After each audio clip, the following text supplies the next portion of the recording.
Listen, you smell something? Human emotions are materializing in the form of a viscous psychoreactive plasm with explosive supernormal potential. What a discovery, a psychoreactive substance.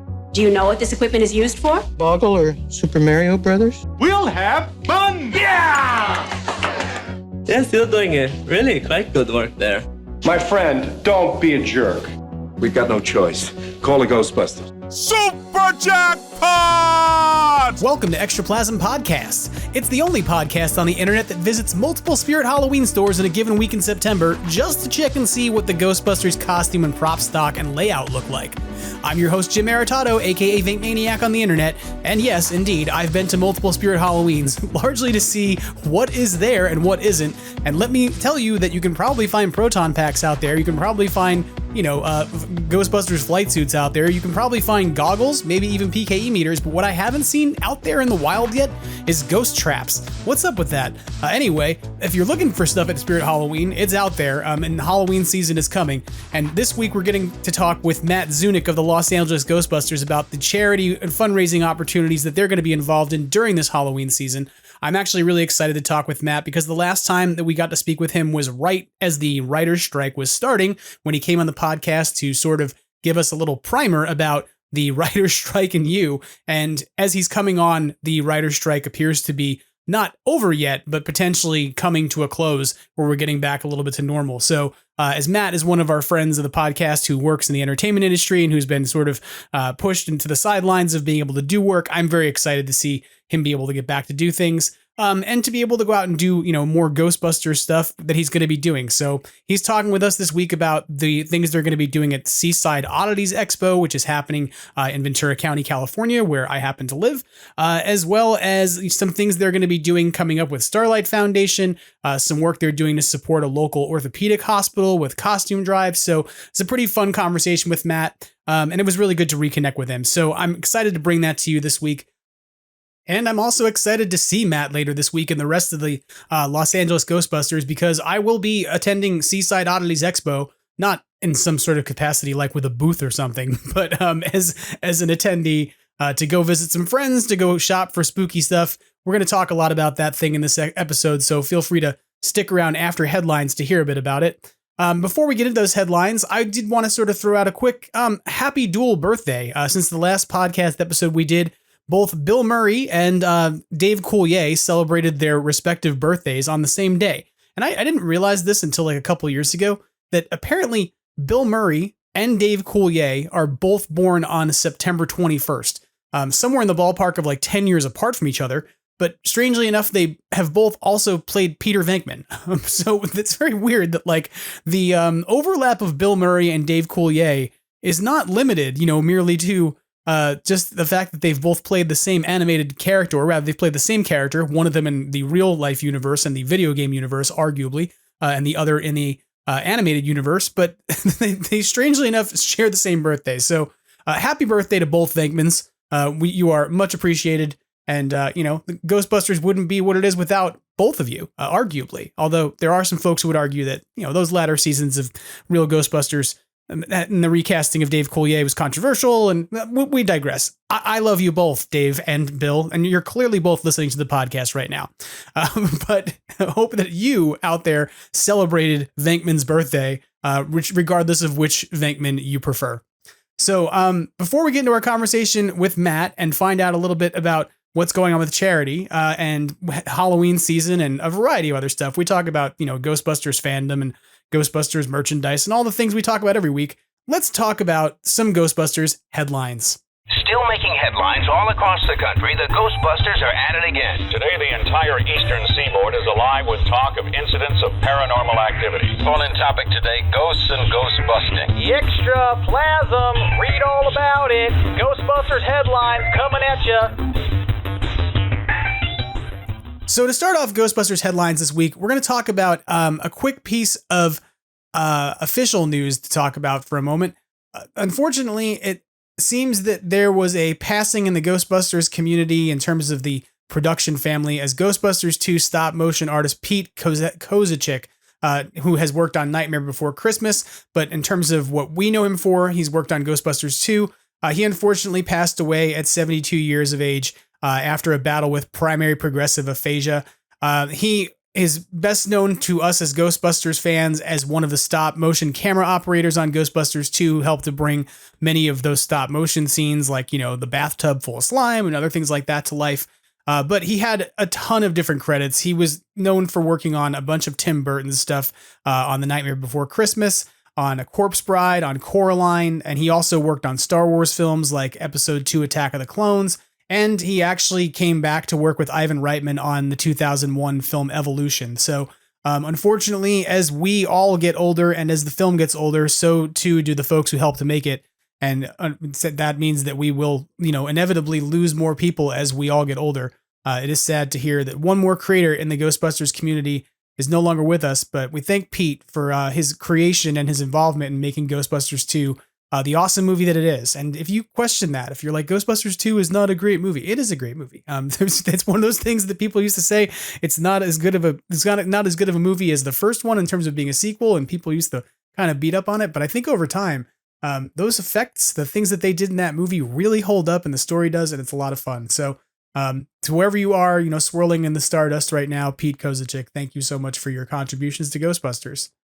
There's not much more to report in official Ghostbusters news this week, but maybe as the writer's strike is wrapping up and as we'll see what happens with the Screen Actors Guild strike after that, maybe we will be somewhere tracking towards seeing a trailer soon or something along those lines. Some of those industry problems, I imagine, have kept the marketing and the scheduling of things somewhat dynamic, but, as we've been talking about over the last few weeks, kind of hitting a point where we're getting to, about 6 months out from a movie being released. So it's likely we're going to see some movement on a trailer, especially if we're going to see toys marketed later, before Christmas, etc. So keep your eyes peeled. If there's a trailer, if anything happens in the next few weeks, rest assured, we're going to spend a lot of time talking about it, but there's nothing to talk about there quite yet.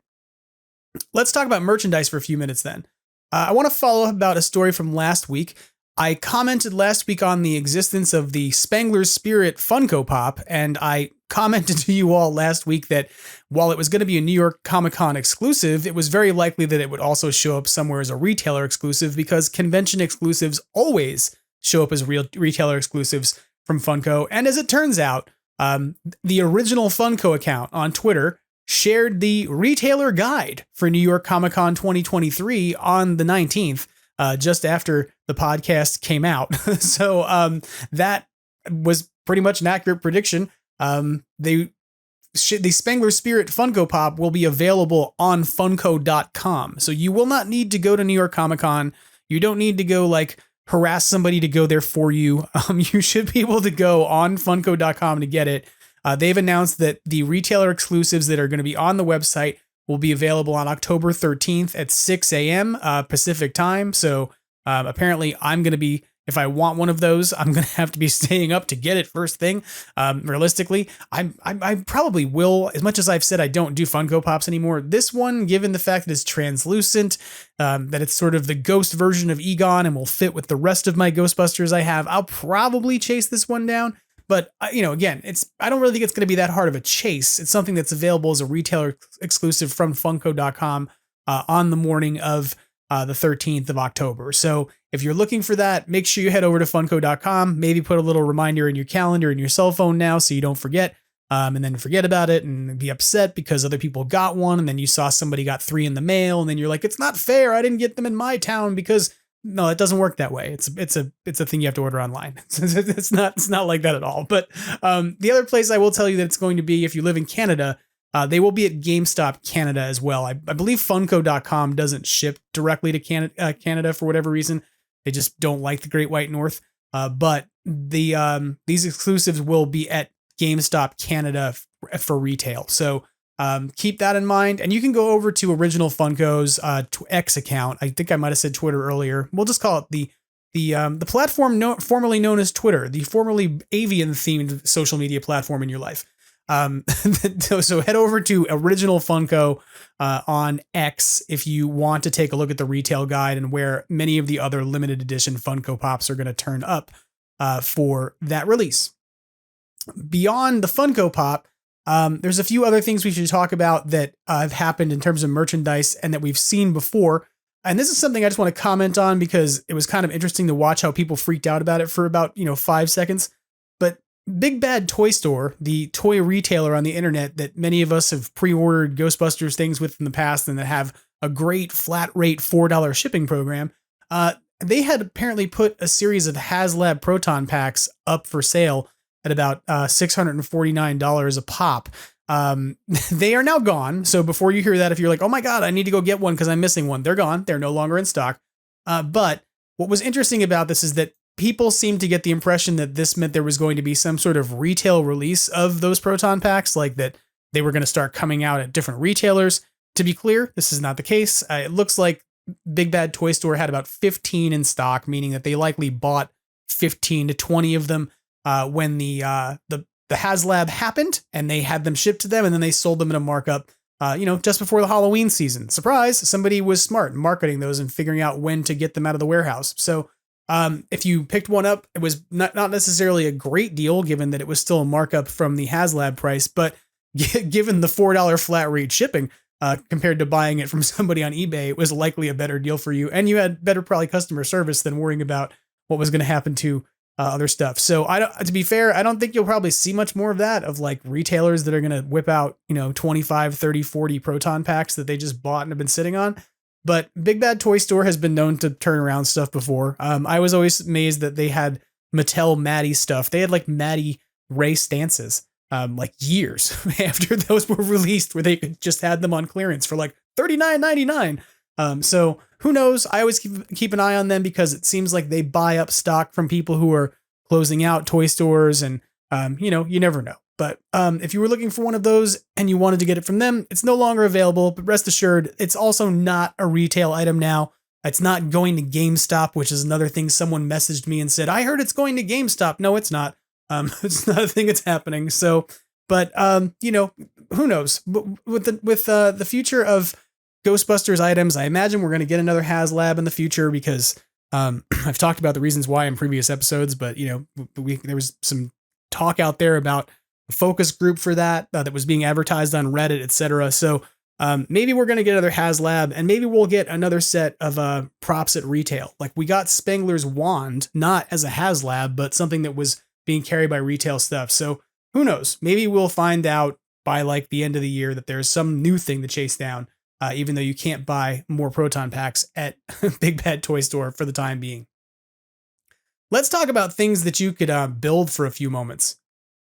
Ghostbusters News reported this week that there's a limited edition version of the wooden model kit that was put out by Australian manufacturer Gin and Apathy and is designed by Model Landmarks.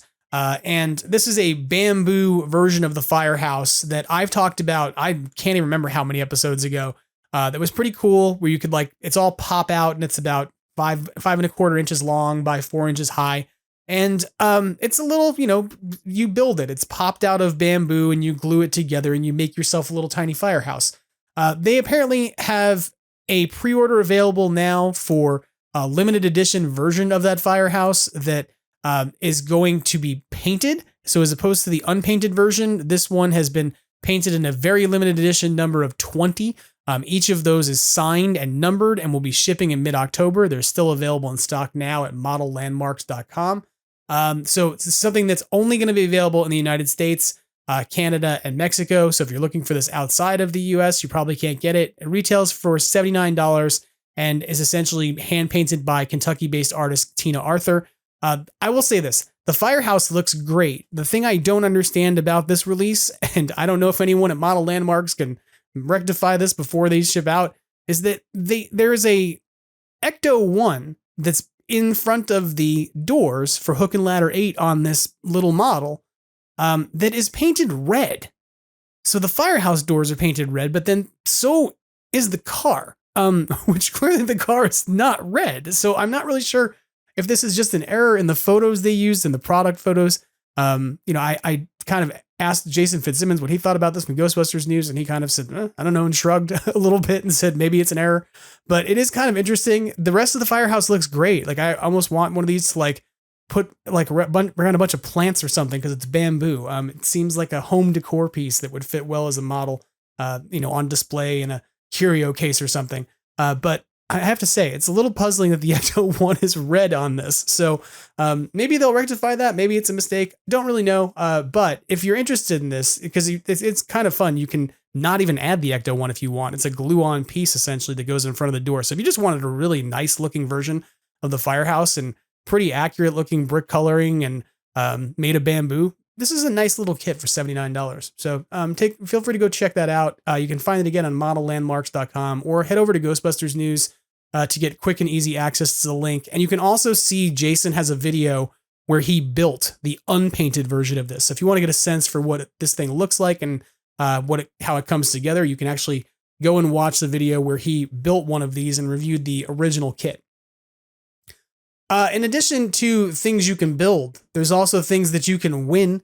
And that's because apparently there's now a Ghostbusters lottery in Michigan. The Michigan Lottery has announced a scratch-off game that is launching today as of the day of the podcast releasing. It's a $5 scratch-off game that'll feature scenes and imagery from the Ghostbusters franchise. It's got Slimer on it on little bonus sections. It's got a bunch of little No Ghost logos and Mooglies and things. And as Jason Fitzsimmons was reporting about this in Ghostbusters News, for the first time in Michigan Lottery's history, the symbols and numbers found under the scratchable service will be in full color. So as you scratch off things on this game, it's going to reveal different stuff from Ghostbusters, and they're like color images. So I imagine even the losing ticket will be something that kind of looks cool if you're the kind of person who needs to collect every single piece of cardboard that has Ghostbusters on it. Not that I have this kind of problem, folks. But if you want to pick this up, this is limited to just, Michigan, as Jason reports on Ghostbusters News, that folks who are looking to get this can go to one of the 10,500 retailers across Michigan for the Michigan Lottery. Each ticket can range from anywhere in prizes from $5 to $500,000, but there's also a collective prize pool that's set to exceed $28 million. So if you are in Michigan, you can go and grab these. I don't want to say if you're outside of Michigan that you should tell people to go get them for you, because I imagine that shipping lottery tickets over state lines has to break some law. But if you know people in Michigan and you really need something like this, maybe you can get like losing ones. People have already scratched off and that would not break the law. I don't know. But there's stuff certainly to be won out there if you're really into playing the lotto to begin with and you're also a Ghostbusters fan. Personally, I don't think the state of California will ever have Ghostbusters lotto stuff, but I could be proven wrong. That would be cool. Maybe somebody who's listening at Sony should be like, how can we work this out? Like, let's get a tax deal. Let's license Ghostbusters to the state of California. I don't know. Either that or donate the firehouse. Somebody had to, figure that out. Donate money to build the museum over at the firehouse. Not that I haven't talked about that in the past. Anyway, let's talk about a different merchandise item for a few moments. I want to talk about a couple discount retail items. A couple of these are going to come from Five Below. You heard me talk last week about the hoodie that exists at Five Below that I have yet to identify or locate. There is a hoodie out in the wild. The new thing that's also out at Five Below stores is that the Stay Puft Pop mask that has been available in previous Halloween seasons is available now at Five Below stores for the low price of $10. It's apparently not the only Funko Pop themed Halloween mask that they have. It looks like they've also got a few other things, potentially a Child's Play version, etc. But there's essentially, if you're not familiar with what these are, they are Halloween masks that look like a Funko Pop design of a character. And because Funko has done Stay Puft so many times, they of course have a mask of the Funko Stay Puft Pop. So if you are looking for a plastic Stay Puft mask for cheap, $10 is not, nothing to scoff at. You can find that over at Five Below. And that's something you do have to go find in the store. I don't think you can find stuff from Five Below online. The other place to go for some discount retail Ghostbusters merch is Ross Dress for Less. Ghostbusters News reports that there are a few different items that have been found out in the wild at Ross stores, which again, you actually have to go to hunt. You can't find the stuff online.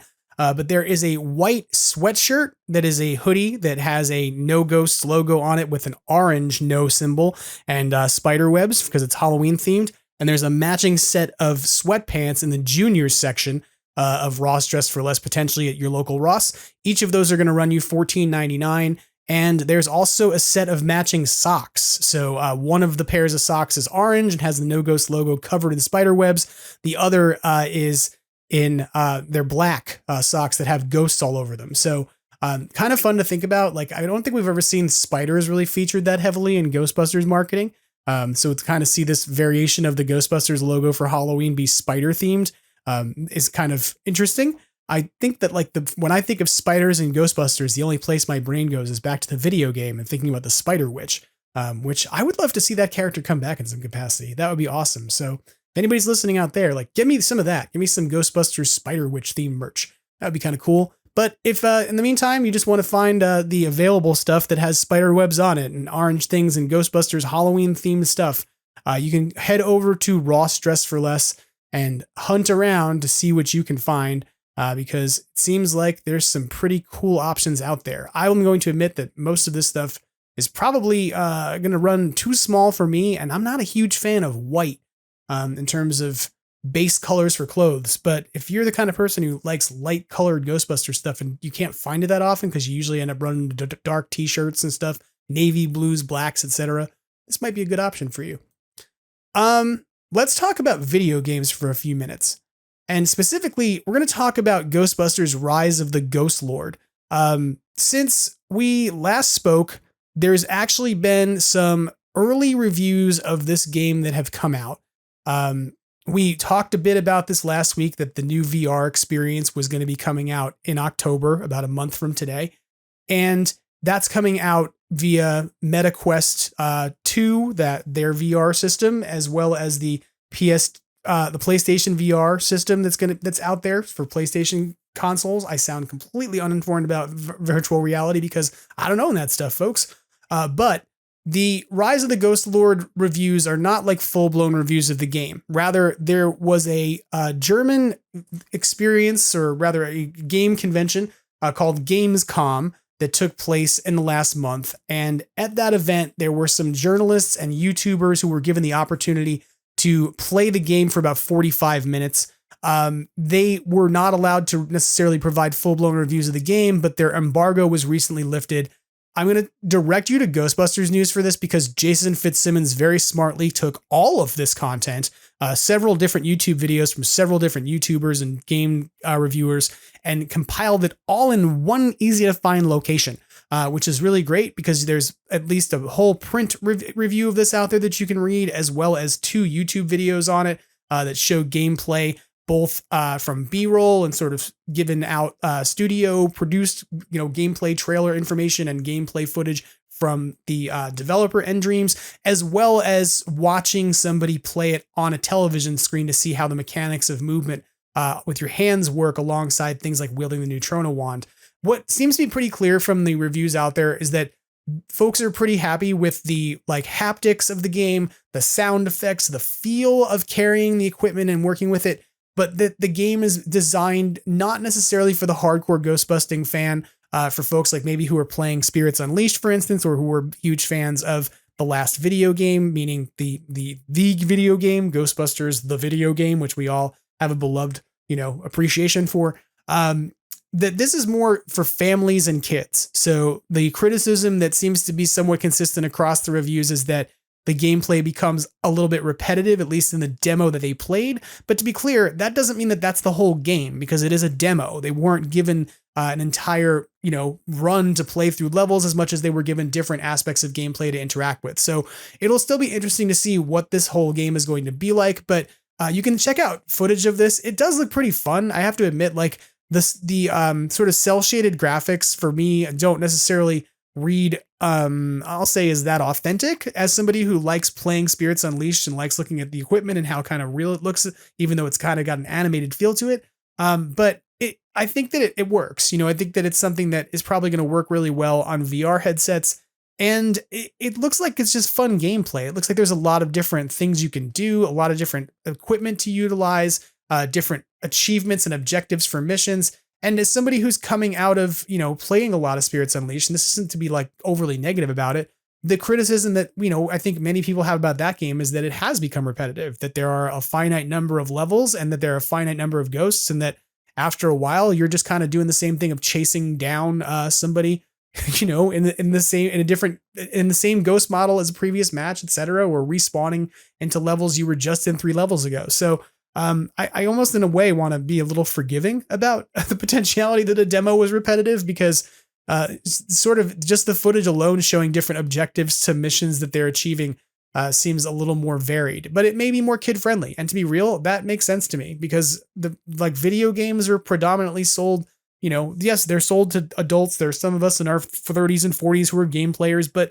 they're predominantly being targeted towards kids, right? And so for a market, for a franchise to be successful in the marketplace, rather, you've got to be able to target kids who are going to be playing games. And so even you see that now, like you're going to see that game that we already have, Spirits Unleashed, come to the Switch, which is probably a console that far fewer people are playing, who are in their 30s and 40s, versus a game console that costs a lot more money, or a high-end gaming computer, etc. So I'm going to be intrigued to see what this looks like. I'm hoping to get my hands on it to play it when it comes out. If I don't get my own VR experience, I think there's a friend of the podcast who lives nearby who may let me come by and check it out. So you'll get at least my review when it comes out in October. Okay. And I also want to talk then about a few unofficial merchandise things. And here, this is going to seem a little heavy on our friends Phantasm Toys for a few minutes, but they were out cleaning up at Cincinnati Comic Expo, which Tony was on a few weeks ago and talked about how they were going to be going to that. And they had hoped to meet, to meet Adam Savage, from Tested and from Mythbusters, and also of being an enormous Ghostbusters fan who did videos on the last Ghostbusters movie, who's done Proton Pack videos, etc. And that mission was a total success. If you go to the Phantasm Toys Instagram account, you're going to find that they actually met up with Adam Savage and gifted him one of their slime ball figures. But that is like the tip of the iceberg of what Phantasm released and teased over the last weekend. And I don't know how long Brendan and Tony were sitting on some of this stuff, but there's just a ton of stuff that they showed at their prototypes table. And I want to sort of direct people to go over and take a look at the Phantasm Toys Instagram, because they revealed so many different things that they have in the works. There's a prototype of a Stay Puft head for something that they are potentially making. There's a prototype of Vigo's head, which Tony's talked about in the podcast before, but generally hasn't been all that revealed to the public. And one of the most exciting things for folks of video games is that they actually have a digital rendering of a prototype of one of the ghosts from Spirits Unleashed. I think it's the Blinky ghost that is pink and has all the little eyeballs all over it and shoots torpedoes of slime across, the level at you. And his kind of was the original ghost released with the game when it came out. And so they have a digital rendering of that they're potentially putting out. There were so many cool things that they had on display at that convention. And they even, I believe, had a few things that are available there exclusively, some library lady figures, etc. So take a look at that if you haven't already. I will warn you that if you were chasing down the Struttin' Moogs figure that they had out, that was the sort of inspired by the Moogly ghost at the beginning of Real Ghostbusters, your pre-order window is closed, but their mini Moogs figure, which was the companion figure to that glows in the dark, is still available if you wanted to grab it. So don't miss out on that if you missed out on Struttin' Moogs. And keep your eyes peeled on Phantasm, because the stuff they're doing remains awesome. I also want to say that if you haven't seen it already, there is a kitchen counter review of Kip Marshall's Ultimate 84 Ectomobile labels, the kit that he has, the digital inkjet set. He sent me a copy of those a few weeks ago, and I had been remiss in not getting around to sort of taking a look at them and reviewing them because I've been really busy with work. But kitchen counter reviews, if you're not sure what that is, it is a what I call a low production value review of a high quality, awesome Ghostbusters collectible that is shot on my kitchen counter, often with my cell phone when no one else is around in the few minutes I have to do so. So if you can take a look over on Instagram for that, or you can find it over on the Extraplasm YouTube page, where I took the Instagram version and kind of put it into, it's not like widescreen, it's a square format from Instagram, but it was cool to take a look at these logos finally. Each of them is different. We've talked about it in the podcast. They're all replicas of the individual door logos from the 1984 Ecto 1 before it was refurbished and remodeled and the logos were replaced. And Kip was also cool enough to send along one of his proofs, his artist proofs for the screen printed version of the logo, so I could get an understanding of the difference in the sort of process of printing, the inks involved, how things look, etc.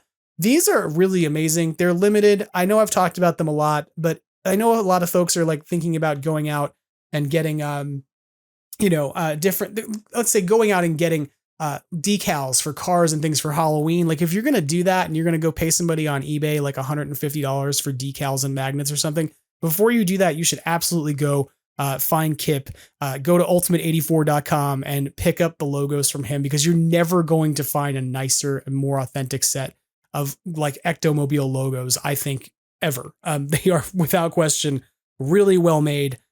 Even so much so that there's suggestions in there about how much PSI you can spray on them with a water jet. So Kip, if you're out there, I would love to know the process that was involved in figuring that out.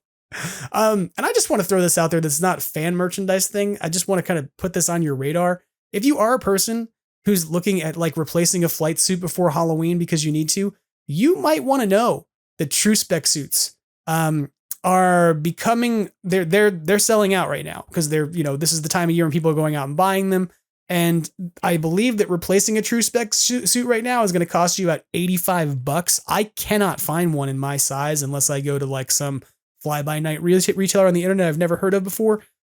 So you might want to be aware of this. If you're looking for true spec suits, it sounds like from looking at their website, their in-stock date on like a 2XL and XL is like the 20th of October, which is cutting it pretty close for Halloween if your plan is to revitalize your flight suit or build it for the first time. So just kind of know that, be aware of that, because I know I've been caught off guard with that right now. My flight suit is currently torn and needs to be replaced, and that's why I just bought something off of eBay because I need something before I don't have an option. But we'll see how that turns out. I may have a report for you about that. I'm getting my first Nomex suit.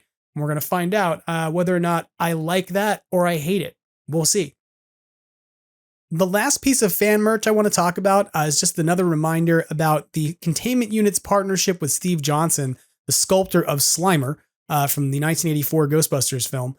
They are partnering up with Steve Johnson for a limited run of 30 light-up USB-powered LED Slimers. They're desktop Slimers that are standing about 6.5 inches tall by 5.5 inches wide, and that feature a 3.5 inch by 2.5 inch signature plaque.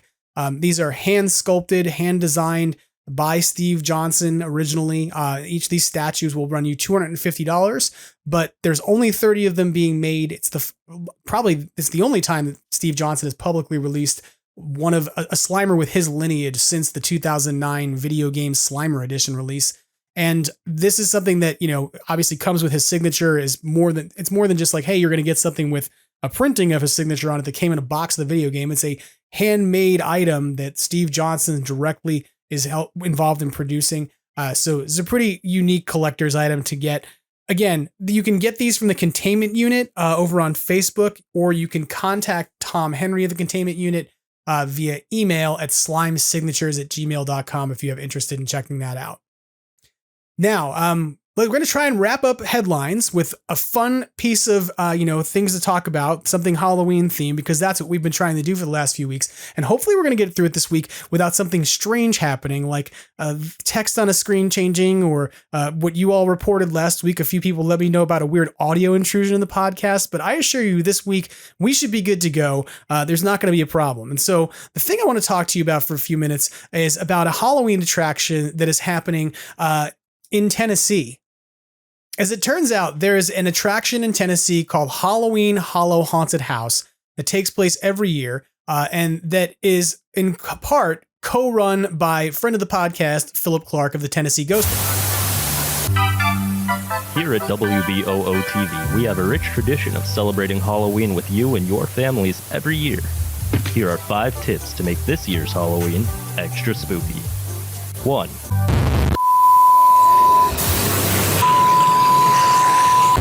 Whole month of October for our annual month-long Halloween movie marathon. Happy Halloween from our family to yours. WBOO TV. Real stories, real people. Check out the haunted house over on Instagram. The HalloweenHollowHaunt.com website is also something you can take a look at. But what's really cool this year is that Phil built Mr. Hay Puffed. You can go to Ghostbusters News to check this out for a quick reference, because Jason put images of this on his website, as well as a video that Phil made from Facebook that was a time lapse of making this. But he made an enormous Mr. Stay Puffed out of bales of hay. And I just found this completely hysterical and adorable. I really have to say, if you want to put a smile on your face and get you feeling well about the Halloween season as you start off your October, then yeah, I mean, you can go and take a look at Ghostbusters News for this little coverage, or head over to the Halloween Hollow Haunt Instagram account, where there's some photos of this for sure too. It makes me wish that I had a whole bunch of hay to build a Mr. Hay Puffed, because I'm be honest, I'm going to try and put up my 15-foot Stay Puft for the first time this year, and I'm really worried he's going to blow away. But I have a feeling if he was made of giant bales of hay that needed to be craned in, he probably wouldn't go anywhere. So go take a look at that to put a smile on your face and get yourself started with the Halloween season. And that wraps up headlines. So let's go ahead now and move on to our conversation with Matt Zunich of the Los Angeles Ghostbusters. Joining me on Extraplasm Podcast, returning for the first time in at least like 150 days, if we're to count things by the writer's strike, is Matt Zunich of the Los Angeles Ghostbusters, a friend of the podcast, awesome person, great organizer of charity things and ghostbusting things. Matt, how are you doing? Hey, Jim, I'm doing pretty good. I'm happy to be back. I'm happy you're back, so that makes both of us happy. Aw, shucks, buddy.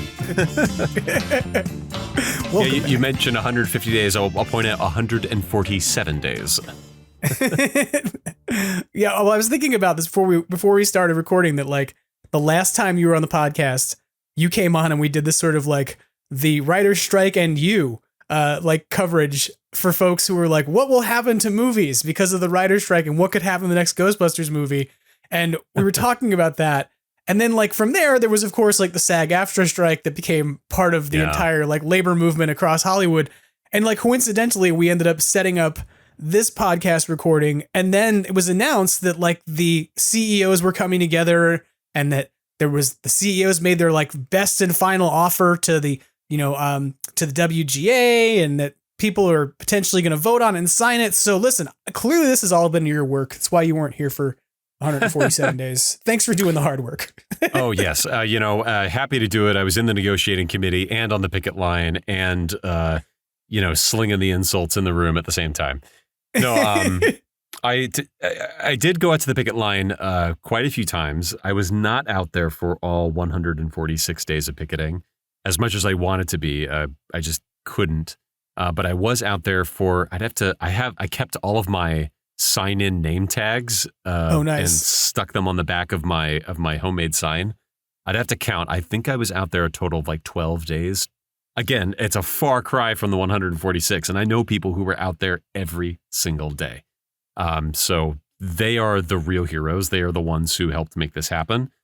But just to like let everybody know about that writer strike while we're on the subject, the strike is not over for the writers. No.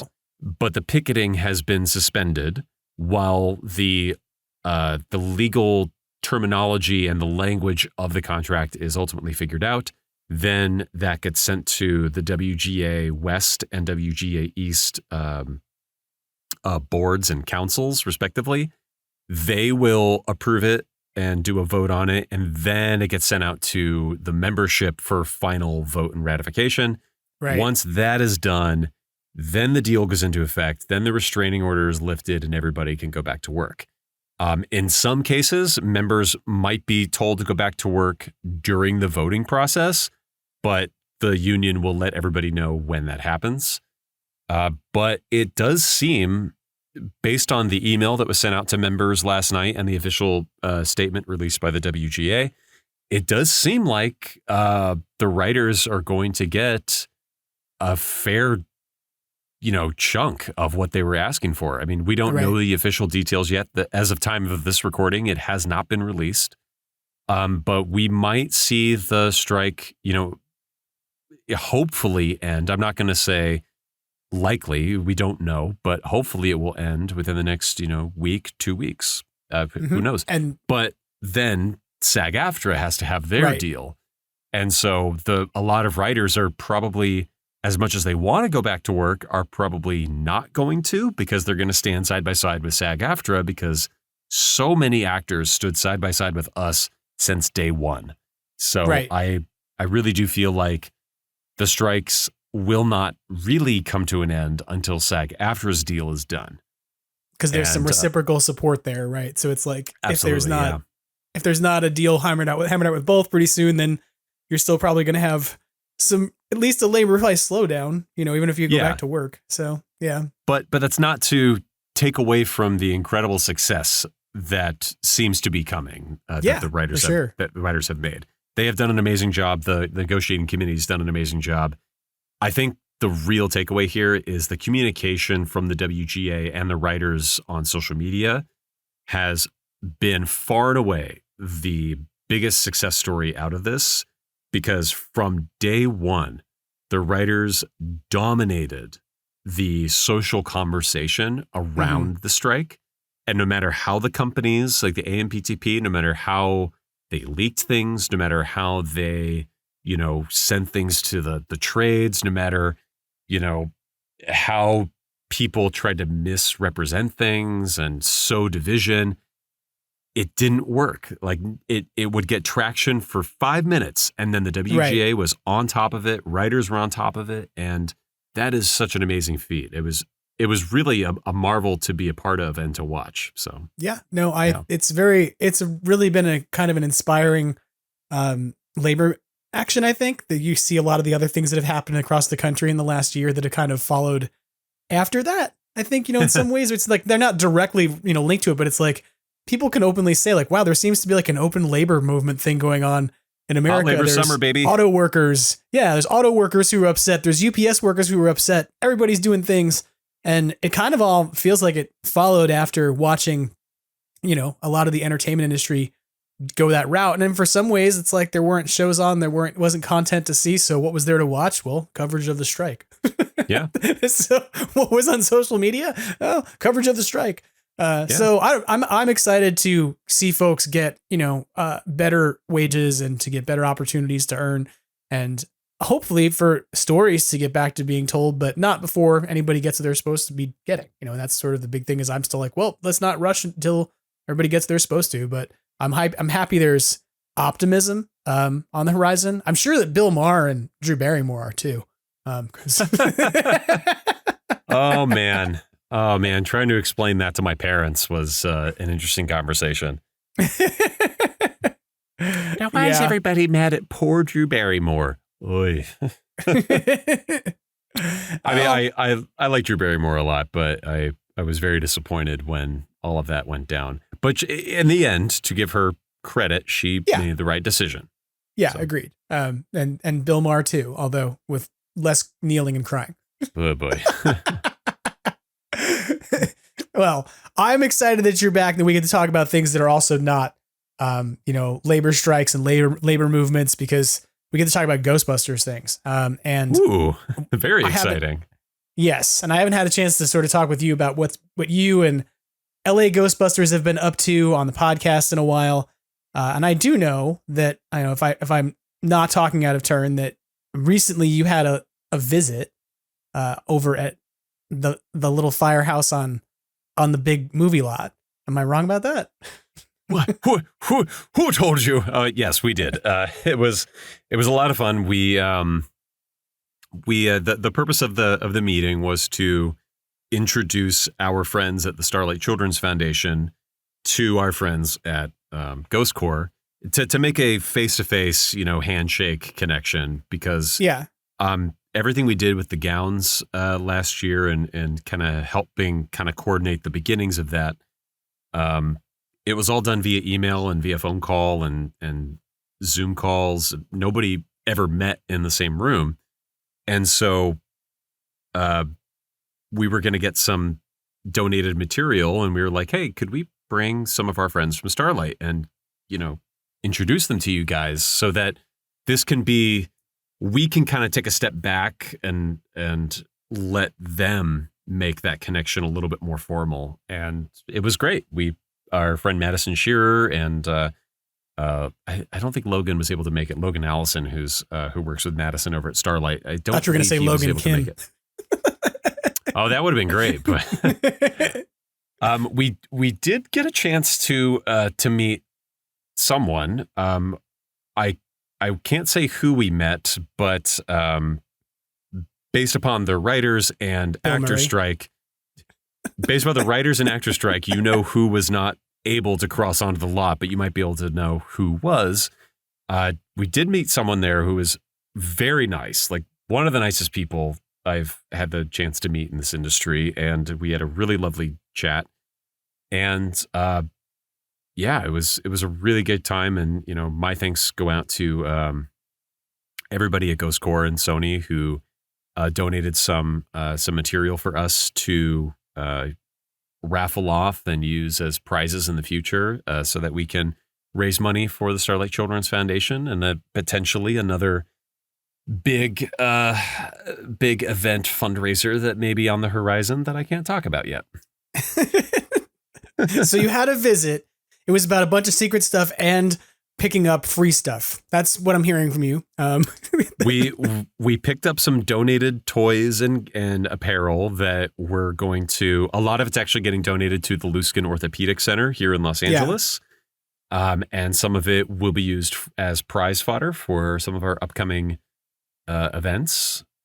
And the secret stuff is not about the new movie, but just about some...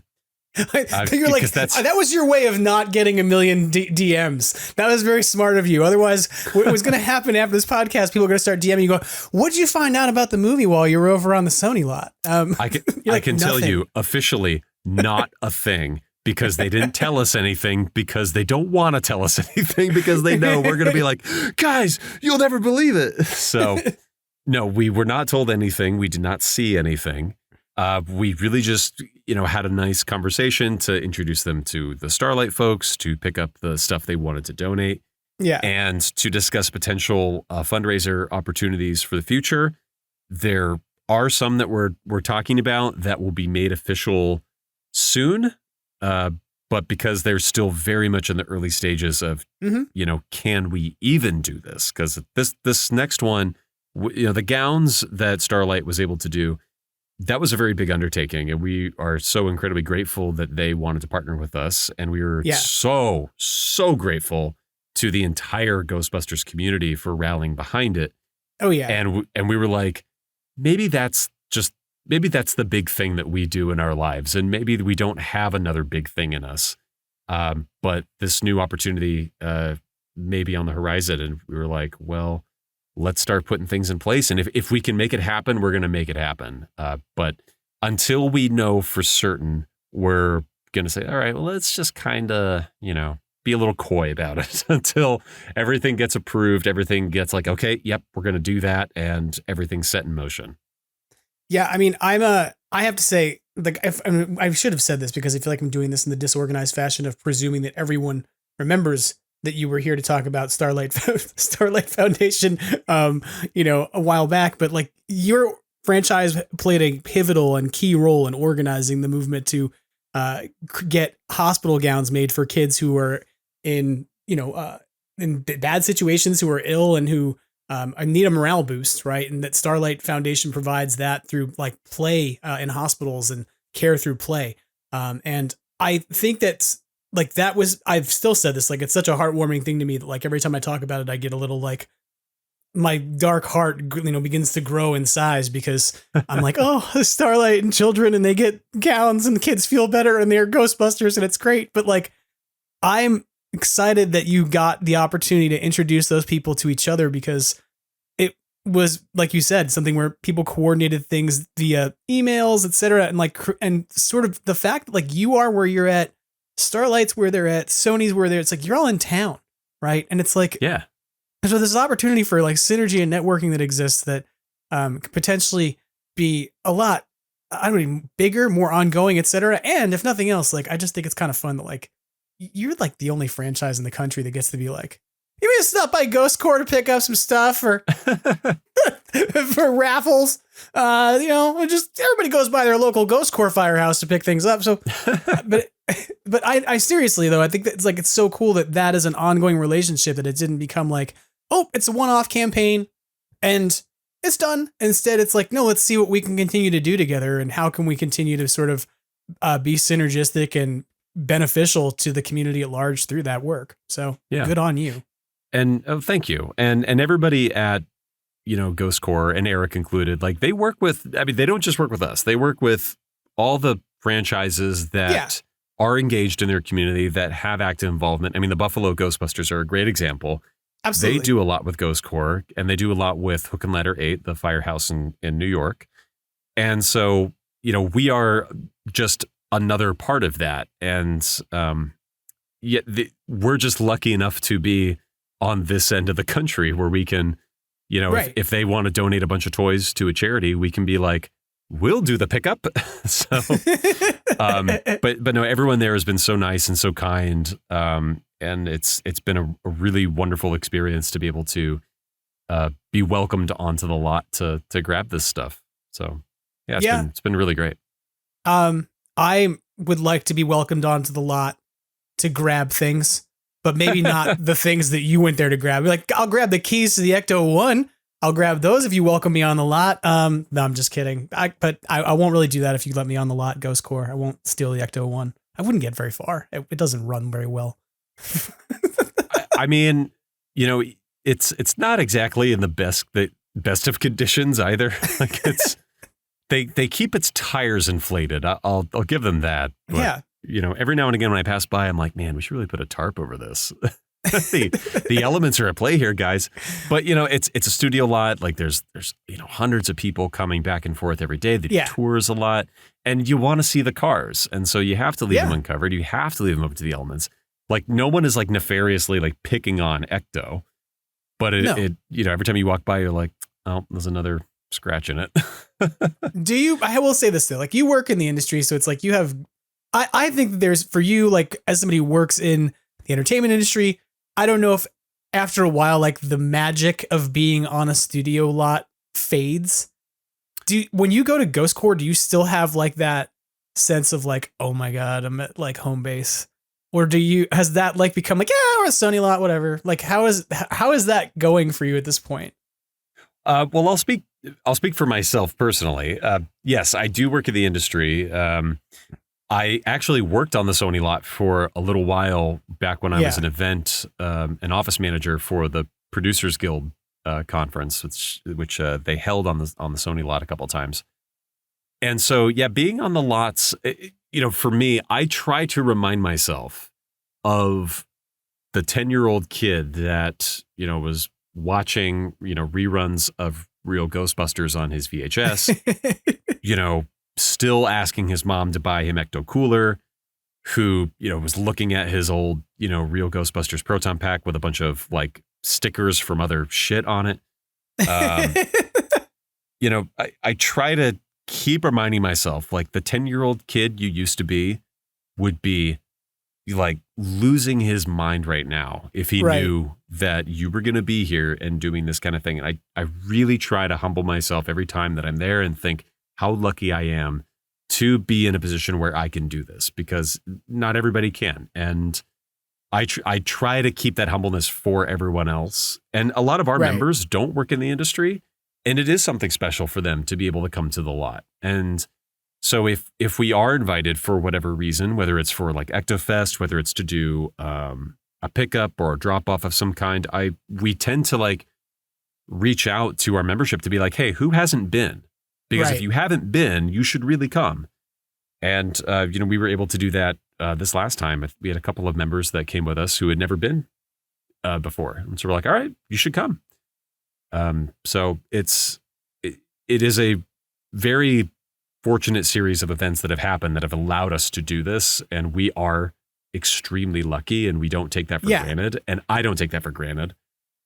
There is a little bit, as you said, of that veneer that has worn off where I'm like, I don't get as nervous going on the lots. Like I don't feel that, the butterflies in my stomach as I used to, but I I do know how lucky I am to be able to do this. And like I said, I do not take that for granted, and neither does anyone else on the LAGB team. No, I hear that. And like, I was thinking about this recently because like I haven't been to the lot since January, because that's when somebody took me for a tour of the lot. They were like, here's a gift. I want to take you on the tour of the lot. And I was like, I've been to the lot. For like, yeah, but you want to go to the lot. You know, you do. And I was like, I do. Because it's just fun to go walk around. But like, it's a cool lot. Yeah, it is. And like when I went for the tour, I got to see Jeopardy and I got to see like Wheel of Fortune. Like they were not filming, but the sets were there and I got to see them and whatnot and see the studios. But like the first time I ever set foot in the Sony lot for me came after living down the street from it for 2 years. Like when I was living in Culver City, I would walk past it. And this was during the period of time when like the Ecto 1 would just be parked in the outside parking lot. Like that was by the security booth. So you would just you would walk down, Washington, right? You'd walk down Washington and like is it Culver Boulevard, whichever one it is there where it splits as a T. And some people are like, what are you talking about? Go on Google Maps. You'll see what I'm talking about. There's this weird triangle in Culver City where the two roads split into fork, and then Sony's on kind of both sides of it's kind of divides the triangle. But it's Culver Boulevard. That's what it is. It's Culver Boulevard. Thank you. Yeah. But you'd walk down there, you'd walk past the backstage pub, which had like karaoke, and there would be the Ecto 1 like just sitting next to a security booth. And I would always say like, could I run up there and touch it and get back out before somebody tackled me? Right. And like, that was my like, someday I hope to be able to go on the Sony lot thing. And then it was like, I don't know, that was like 2011. I find myself in 2019, like spending $1,500 to be a class 10 attendee at FanFest.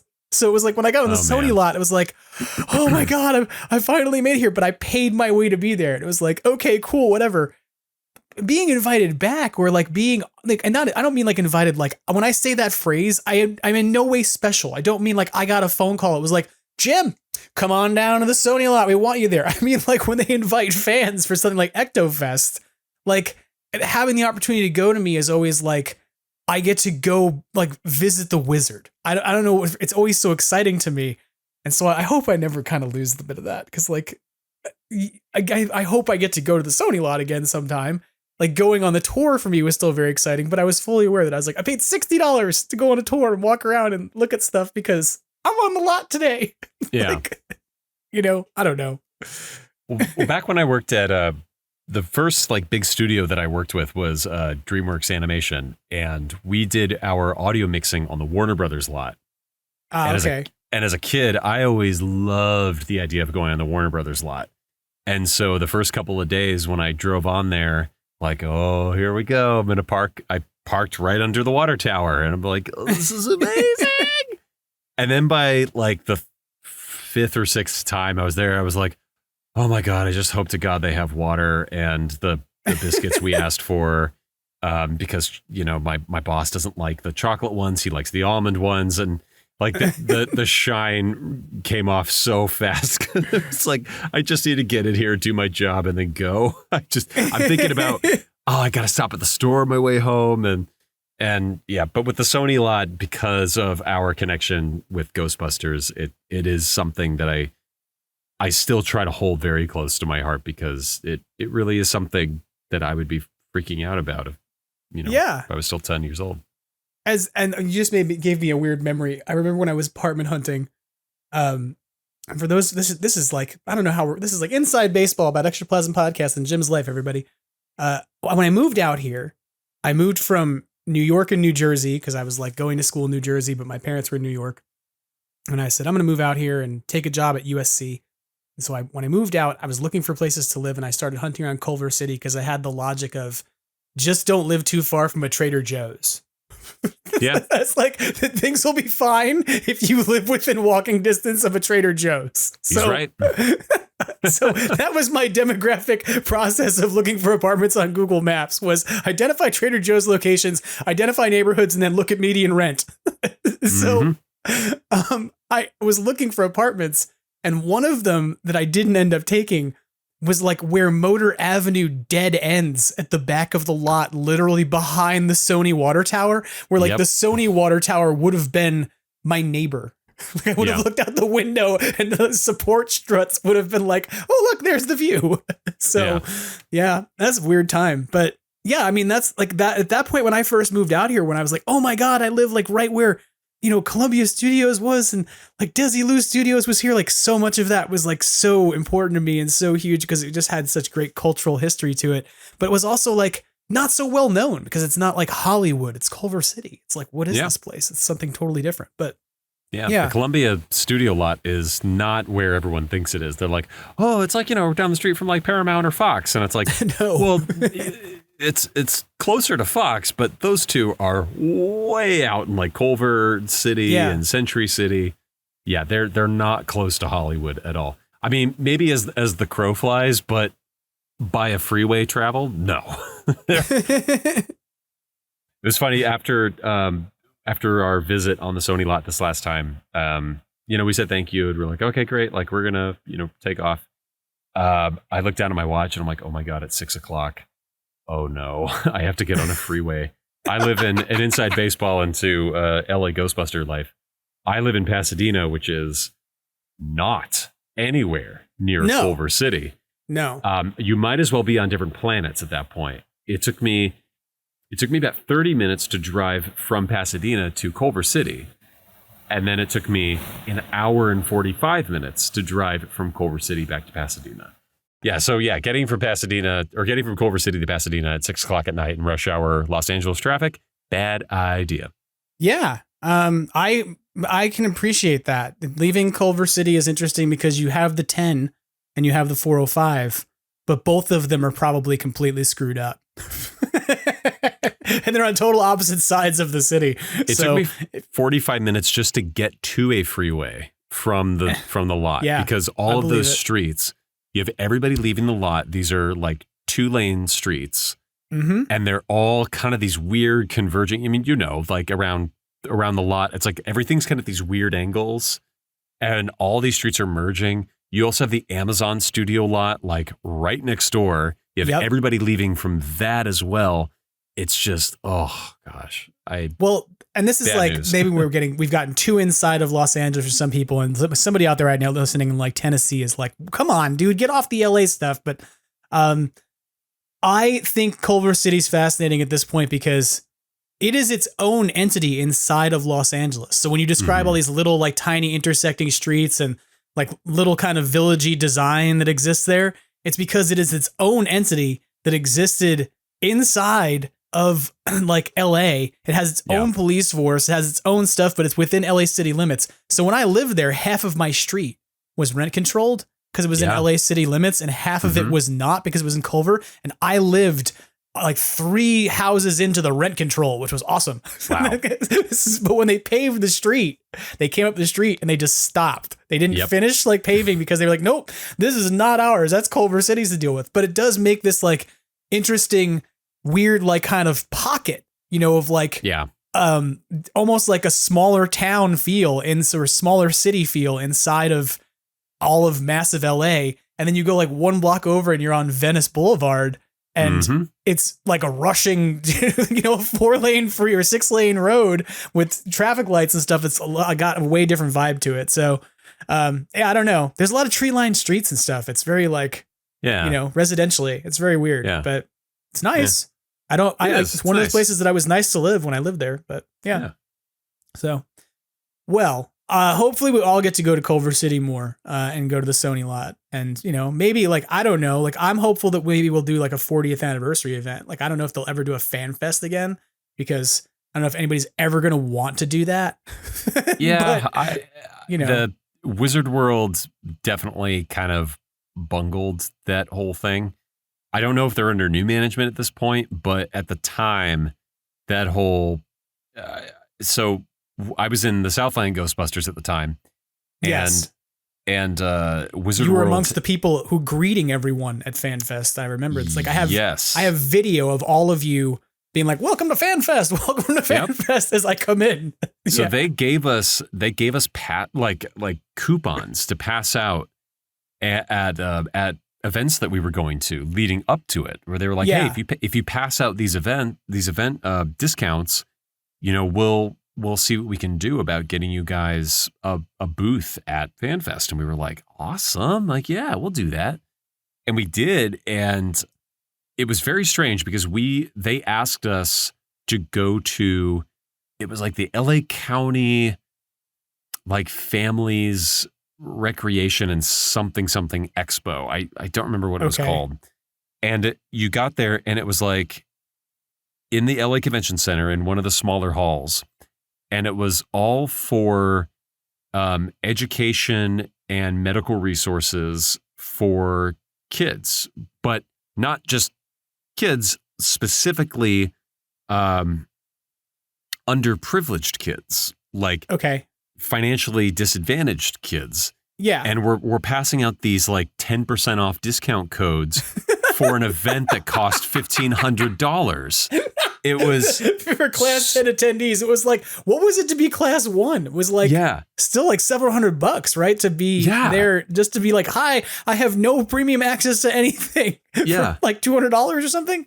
Yeah. It was so bizarre that they asked us to go there and do this. And we were like, this is not what you think it is. And to ask people to come to this event where they're coming to an expo to find resources that are, either free or more readily affordable because they can't afford basic necessities. It's like, this is such a mismanaged thing.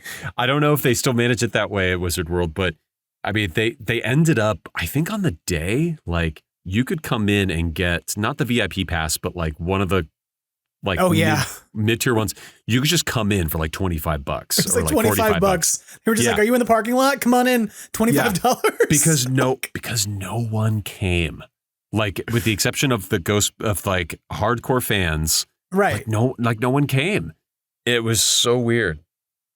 And the first day was just a screening of the movie at the Globe Theater, and it was It was cool to see like Ivan and Danny and all those guys, but it was still just like, this is very weird. It was fun, but very strange. Yeah, it was still, I mean, I still say like I spent a lot of money on that event and I don't regret any of it, especially because I was my 39th birthday to myself. That was my gift. And I said, well, they're not going to do this when you turn 40. So you need to go just do your 40th birthday thing now. And then when I turned 40, we were all stuck in the house for COVID. In like week 3 or 4 of COVID, no one knew how to get like toilet paper, let alone how to have a birthday party. So it was just like, all right, I got it done. I checked that box early. I apparently, read the tea leaves correctly to know when to strike on my 40th birthday. But I would still say like, I would love to see another event like on the lot like that. If I don't know that they'll ever do something like that on the lot again, because like the liability issues now like with 2 years ago. Yeah. Or like a year and a half ago. Yeah. But I mean, that's a way more conservative kind of event. That was like, for sure, an outdoor screening with some props set up and free snacks. Right. Which was like, cool. And I'm by no means I'm like, they only gave us a free screening and let us look at the slime blower. Geez. But like it wasn't, panels and like guests and all kinds of stuff. Yeah. And I would love to be able to do something like that again. I just don't know that it'll ever happen like a thing on the lot like that, because I think that like the liability for studios of having lots of people come on now is like way different post COVID, but I don't know. Yeah. I'm hopeful that they'll do something like that one day. Maybe not this year, but definitely not the rest of this year. No. Probably not next year. Although, who knows? Maybe they'll do something for Firehouse. Yeah. Or the 40th anniversary, So yeah. We might be doing something for the 40th. Who can say? Ooh, well, now we're going to just have you come back before the 40th so you can tell us about all the things you can't tell us now. Well, we might. What I will say about that is we might be unavailable at the time. God, I want to tell everybody about this idea so much. I mean, those of you who know me like know this idea because I've told you in private. But like, yeah, I can't. It's fine. We'll hold on to it. There will be a fun story to tell later, and that's part of the fun of being a fan of things is that sometimes you have things in the works that you just can't talk about yet because you're producing something cool and you, want to be able to hold off on that until the right time to talk about it. It's just like making movies, folks. Yeah. Like, not ready to let the cat out of the bag just yet. Yeah. So I don't Soon, take it very personally.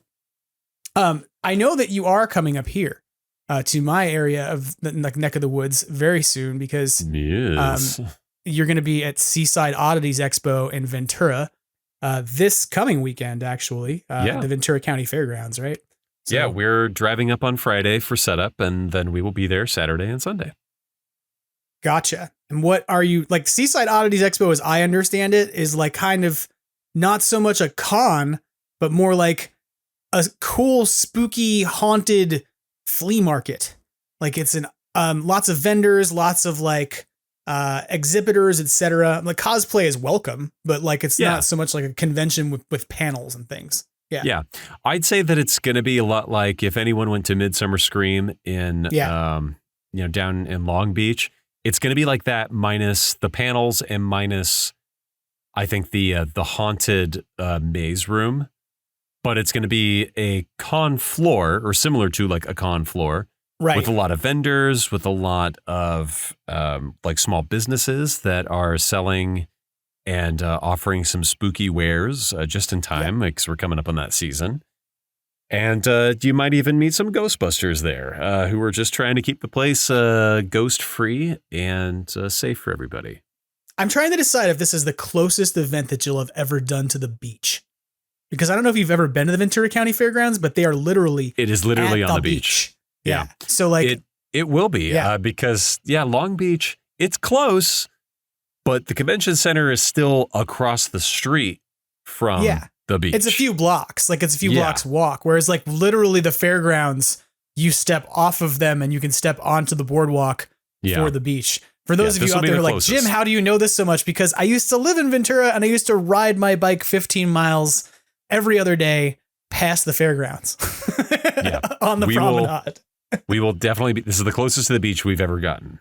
So it'll be great. Yeah. You have to take some beach photos then. That's you're right there. So you got to be able to like take your gear out and like let's get our Ghostbuster swimsuits out. Jump in the water. That water will be cold, I assure you. It's the Pacific. I know it's cold. Yeah. But it's Surfer's Point is right there. So you can go out and do some like possessed surfing or something. I don't know. Like maybe get some surf scuba work. Like, can you use the slime tanks in some way for that? Like fill them with oxygen instead? And I don't know. But I don't know if I could get them to hold pressure like that, but yeah. As a certified open water diver, I don't think I would do it. But they're like take a breath in the regulator, like and then someone's like, "What happened?" They're like, "Oh, slime is backed up in there." I don't know, depending upon how it's charged, if it's positive or negative, you might either really enjoy or really hate the experience. One or the other. There you go. There you go. I'm excited to see you all up there because I'm going to come out to that event, like I said. But I have not been to it before. I don't know. I think they did it maybe one year. Like I think they did it last year, maybe. They did it last year because they asked us to come out last year, and our schedule we just weren't able to make it work. But this is the second annual Seaside Oddities. So yeah. Yeah. So it's a new event, a newer thing happening in Ventura County, and I'm stoked to check it out. You're going to be up there doing, obviously, you have a booth. You're going to be doing, exhibiting props and things and talking with folks. And I imagine you're doing a raffle, right? Yes, we have. So we'll have the cars out front, and then we will have our traditional charity raffle.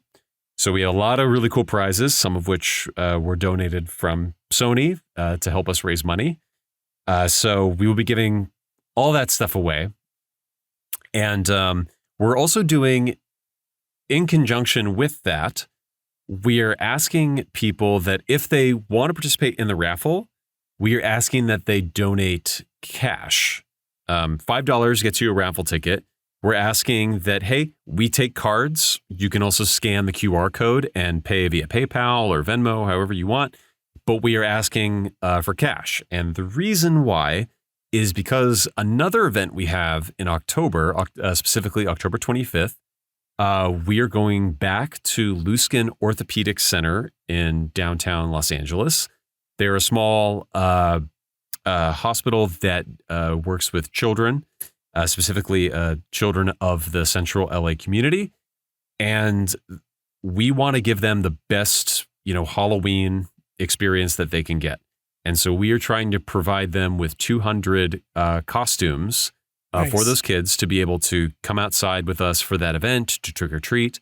Right now we have, I think, 12 costumes already set aside that, our group has been able to pull together. But yeah, we're working with the Starlight Children's Foundation, as we always do, on that event with Luskin. And they asked us if it would be possible to donate 200 costumes. And we said, you know what? At our next couple of events, let's do our traditional charity raffle, and any cash donations we get will go towards the purchase of those Halloween costumes for those kids. Nice. So yeah. Cool. That's our big push this weekend, is try to get as many of those costumes as we can. And if someone is listening to this and they have a costume that they want to donate, or they're going to buy their kids' costumes and check out Seaside Oddities, maybe purchase one more of those costumes and drop it off to us. We'll make sure it finds a good home. Yeah. Yeah. And that's one of those things that I think is really cool that you all are doing. Like, you do the Starlight stuff that, like your campaign for that was nationwide, but like you haven't stopped doing the smaller stuff off at cons and stuff too, that, is still in partnership with them. And yeah. I think it's so cool. Like, now I want to go buy costumes just to bring them to you. Hey, I'd welcome it. I've reached out to a lot of Halloween costume vendors to try to set up an event, basically to do a costume drive. Yeah. So nothing has been confirmed as of yet, or nothing that I can share as of yet. But keep an eye out for that, because we would definitely love to do a costume drive and have people, bring costumes to us. They have to be new, like they can't be used costumes, unfortunately. They have to be new. They are going to a hospital, so that means that they need to go to kids clean. And yes, it can't be your kid's costume from last year with Twix caramel still stuck to it. Unfortunately, we can't use it. I'm sorry. Well, I hope that the people from Spirit Halloween, who clearly are listening to this podcast as opposed to being deeply embroiled in the season, will jump to the opportunity to donate some costumes. Damn it. And if not, then whoever's listening at Fun Costumes, then you should do it. Because come on, you're better than Spirit Halloween. You're around all year. Spirit Halloween just tries to move in parts of the year in old stores like Tuesday morning and take them all over in California. This is true. Yeah, I visited a former Tuesday morning location yesterday for Spirit Halloween, and I have to say it was the second one I've been to, and this one was far better stocked and far better set up than the first one I went to. So, note to you: while you're in Ventura, skip the Ventura Spirit Halloween, go to the one in Camarillo instead. Way better. Pro tip. Yeah. I'll give you another pro tip since you're going to be in Ventura. You at the fairgrounds are around the corner from probably some of the best New York style pizza in all of Ventura County. Ooh. Except for what's at my house. I'm going to just, okay. Because I'm that much of a pizza snob. But Tony's Pizzeria, shout out to Tony's Pizzeria in Ventura. It was a little shack by the beach around the corner from the fairgrounds that was literally just a shack. There was nothing else there. It was a cash only operation that would serve you pizza, and they wouldn't even put it in a box. It would go in a brown bag. And it was made by an old guy named Tony for years, who was like, he went to World War II, came back, worked in a pizzeria in Brooklyn, and then moved to Ventura and decided to make pizza the way they did in the 1940s forever. And he since passed away, and his family is like taking the business on, and they have now expanded it. They put in like outdoor bars and like a stage, and they revamped the entire place. And I had the luxury of having a lunch there a few weeks ago for the first time, probably in like 2-3 years, because I don't live in Ventura anymore. And when I was last there, it was a tiny little shack. And I was just like, whoa, this is like now a pizza experience with outdoor music and things. And I have to say, pizza still holds up. So when you're in Ventura, Tony's Pizzeria, right by the fairgrounds. It's right around the corner, on the corner of Thompson and Figueroa Street. So Indy, we're going. Indy, we're going to Tony's Pizzeria. He's not here. I know he's not. Let's But he's listening. Don't worry. I'm sure he's obviously an avid listener. He's here in our hearts every week. Yeah. Indy, for those of you who don't know, Indy, Michael Indy Johns of the LA Ghostbusters, he is always here in my heart. Yeah.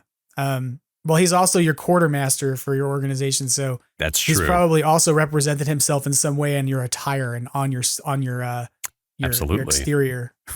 He is.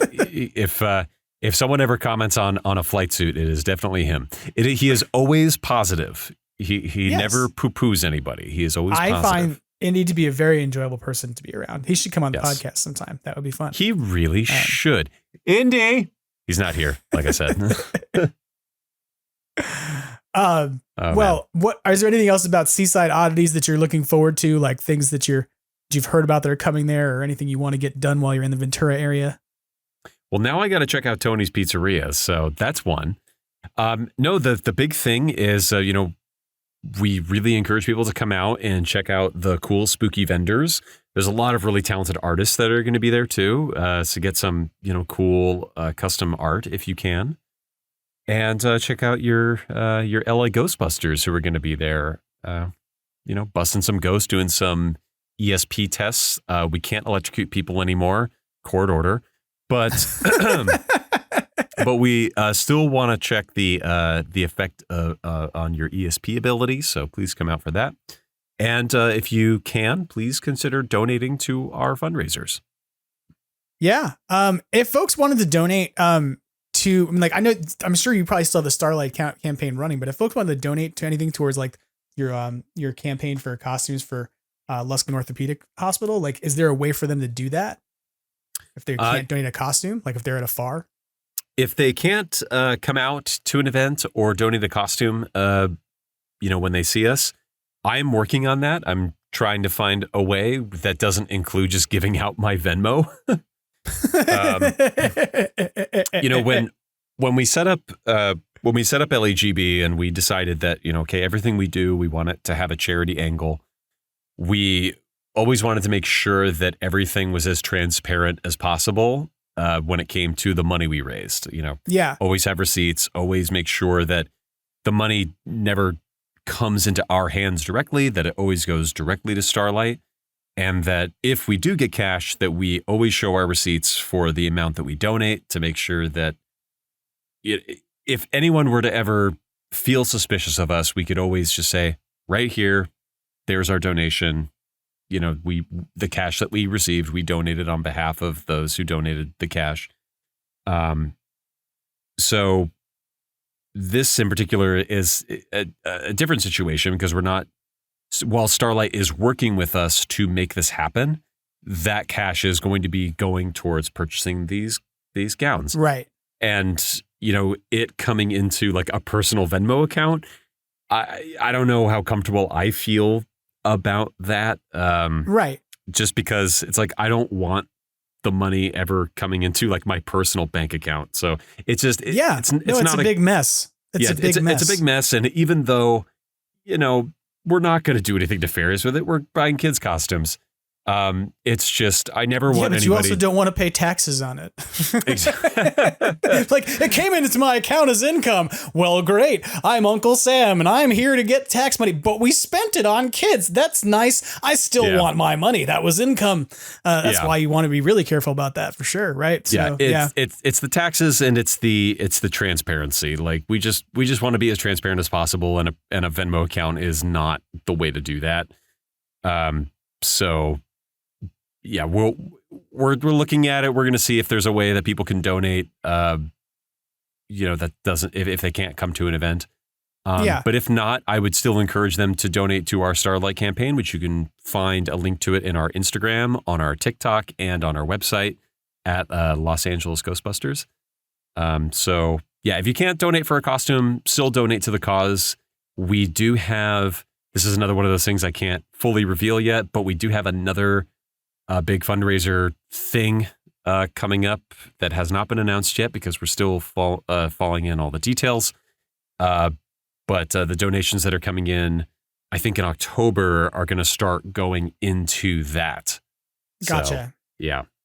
I was thinking about this recently because you as you brought this up about how do you take donations in, and it's kind of a challenge.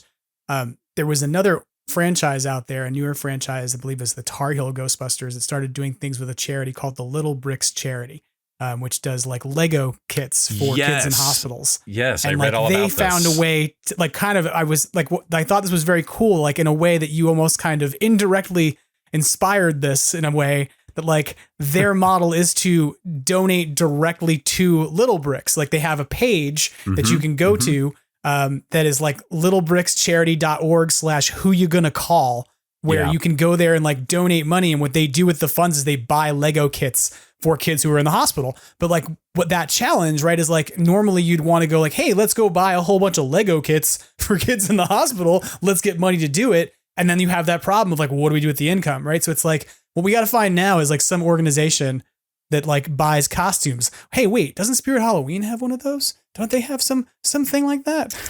I have reached out to Spirit Halloween. I've also reached out to other costume distributors in LA County. I can't really speak to their involvement because as of right now, it is not an involvement. But yeah, of course, there are conversations happening. What I'm finding is that with a lot of these companies, these are things that they needed to know about last year to implement now.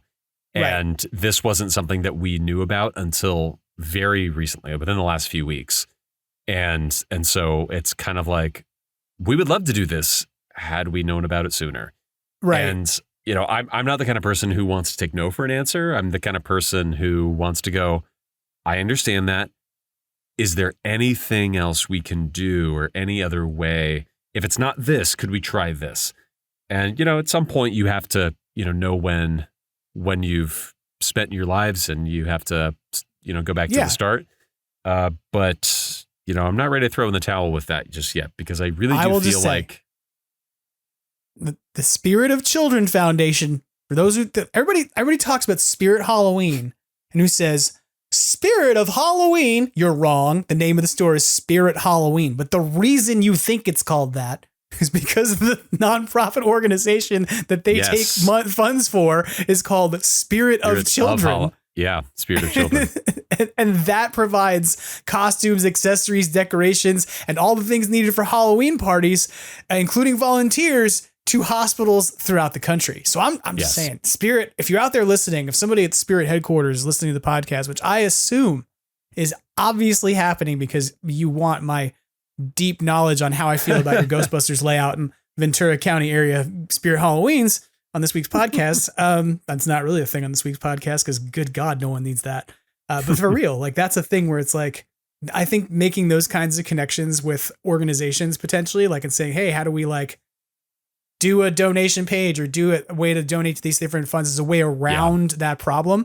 And I think it's cool that like you and Starlight figured that out. I think that like it's cool that Tar Heel and like Little Bricks is figuring that out. I wish we could like, that's a thing to start strategizing about. Like this sort of year delay thing is like, okay, it's a problem for the immediacy, but it's a thing to start recognizing that it's like, if you're a franchise out there and you want to do something, like figure out how you directly partner with that nonprofit organization in your town or in your area, or even as like nationwide, if it's something that you really value. Like if you're going off to conventions for like Lego things and you meet the same people over and over, great, establish a relationship. But like that's this weird way of like, we're not official groups, like we're like franchises that, not that I am a franchise. I just hang out with you because you're cool and you are nice to me. And then sometimes you put a sticker on my arm and tell me it's my temporary badge. But like, we love you. Which I still have that sticker. It's on the wall. We'll give you another one when you come out. We'll give you another one. I was going to repurpose it and be like, I brought a dirty one. Will you still accept me? But I think about this a bunch. Like there's a lot of different organizations out there that are trying to do things for charity and that don't have a good way to gather money. That even goes for things like GoFundMe's, like for people who are sick in the hospital and stuff, right? Like part of the reason GoFundMe exists in a weird way is like, oh, we need a slush fund to be able to donate into that someone else is responsible for taking the money to. But then when that money comes out and it gets given to whoever it's going to, it's income to them, right? It's not profit money. It's so when you're trying to do those donation drives and things, I think it's cool to start trying to reach out to those different organizations to fill that gap or sort of plug that tax hole of like, how do you take in funds for an organization indirectly without also being like, hey, now it's income for me, you know? So, well, the Spirit Halloween of Pasadena has my contact information. And if the folks at Spirit Halloween of Pasadena want to get in touch with me about making this happen, you have my number and you have my email. So I'm waiting. If I find out that the manager of this Pasadena Spirit Halloween store is spending the Halloween season listening to this podcast in store as opposed to playing their awesome spooky music, I'm going to be really surprised. I'm going to go there tomorrow and just be like, whoa. I went to the Spirit Halloween by me, and they had a very small smattering of Ghostbusters items, but this year seems very much about Mars Attacks, which I'm like, is that a Halloween movie? Does that even count? But whatever. So, I mean, Ghostbusters isn't really a Halloween movie either. If you'll permit me, I'm going to go off on a old man yells at cloud tangent for a second. I welcome this. Okay. So I want us to, before I delve into my rant here, because pertaining exactly what you just said about how, wow, Mars Attacks is like having a resurgence in Spirit Halloween right now. This will relate directly to that in just a second. But before I build to that, I want to say, for those of you out there who really love the movie Hocus Pocus, I sincerely applaud you. It is not my place to, disparage anyone's fandom. If you love that movie, I am so happy for you. Love that movie. That being said, I grew up in the same, the 90s childhood of the movie Hocus Pocus. It did not resonate with me, but that's not to say that it didn't resonate with a large audience that now loves it very, very fondly, and rightfully so. Every movie deserves its fan base, except for one. We're not going to go there. But no, every movie deserves its fan base. And I feel the need to clarify very quickly that what you meant by that was not Ghostbusters 2016, because someone who listens to this podcast will misinterpret what you just said, because and I know that's not how you feel. And so before somebody somehow injects that into this, even though it and Hocus Pocus do share a musical dance number. That is true. I wasn't going to name it, but I'll name it. I don't think the remake of The Hills Have Eyes deserves a fan base. That's fair. It's a bad movie. Every movie deserves a fan base, not that one.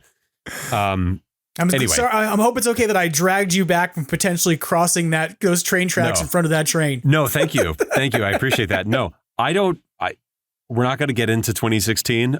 I will just say I don't hate that movie. And I think if you still hold a grudge against that movie, I'm sorry. I'm very sorry for you. You need to let it go. Anyway, so back to Hocus Pocus.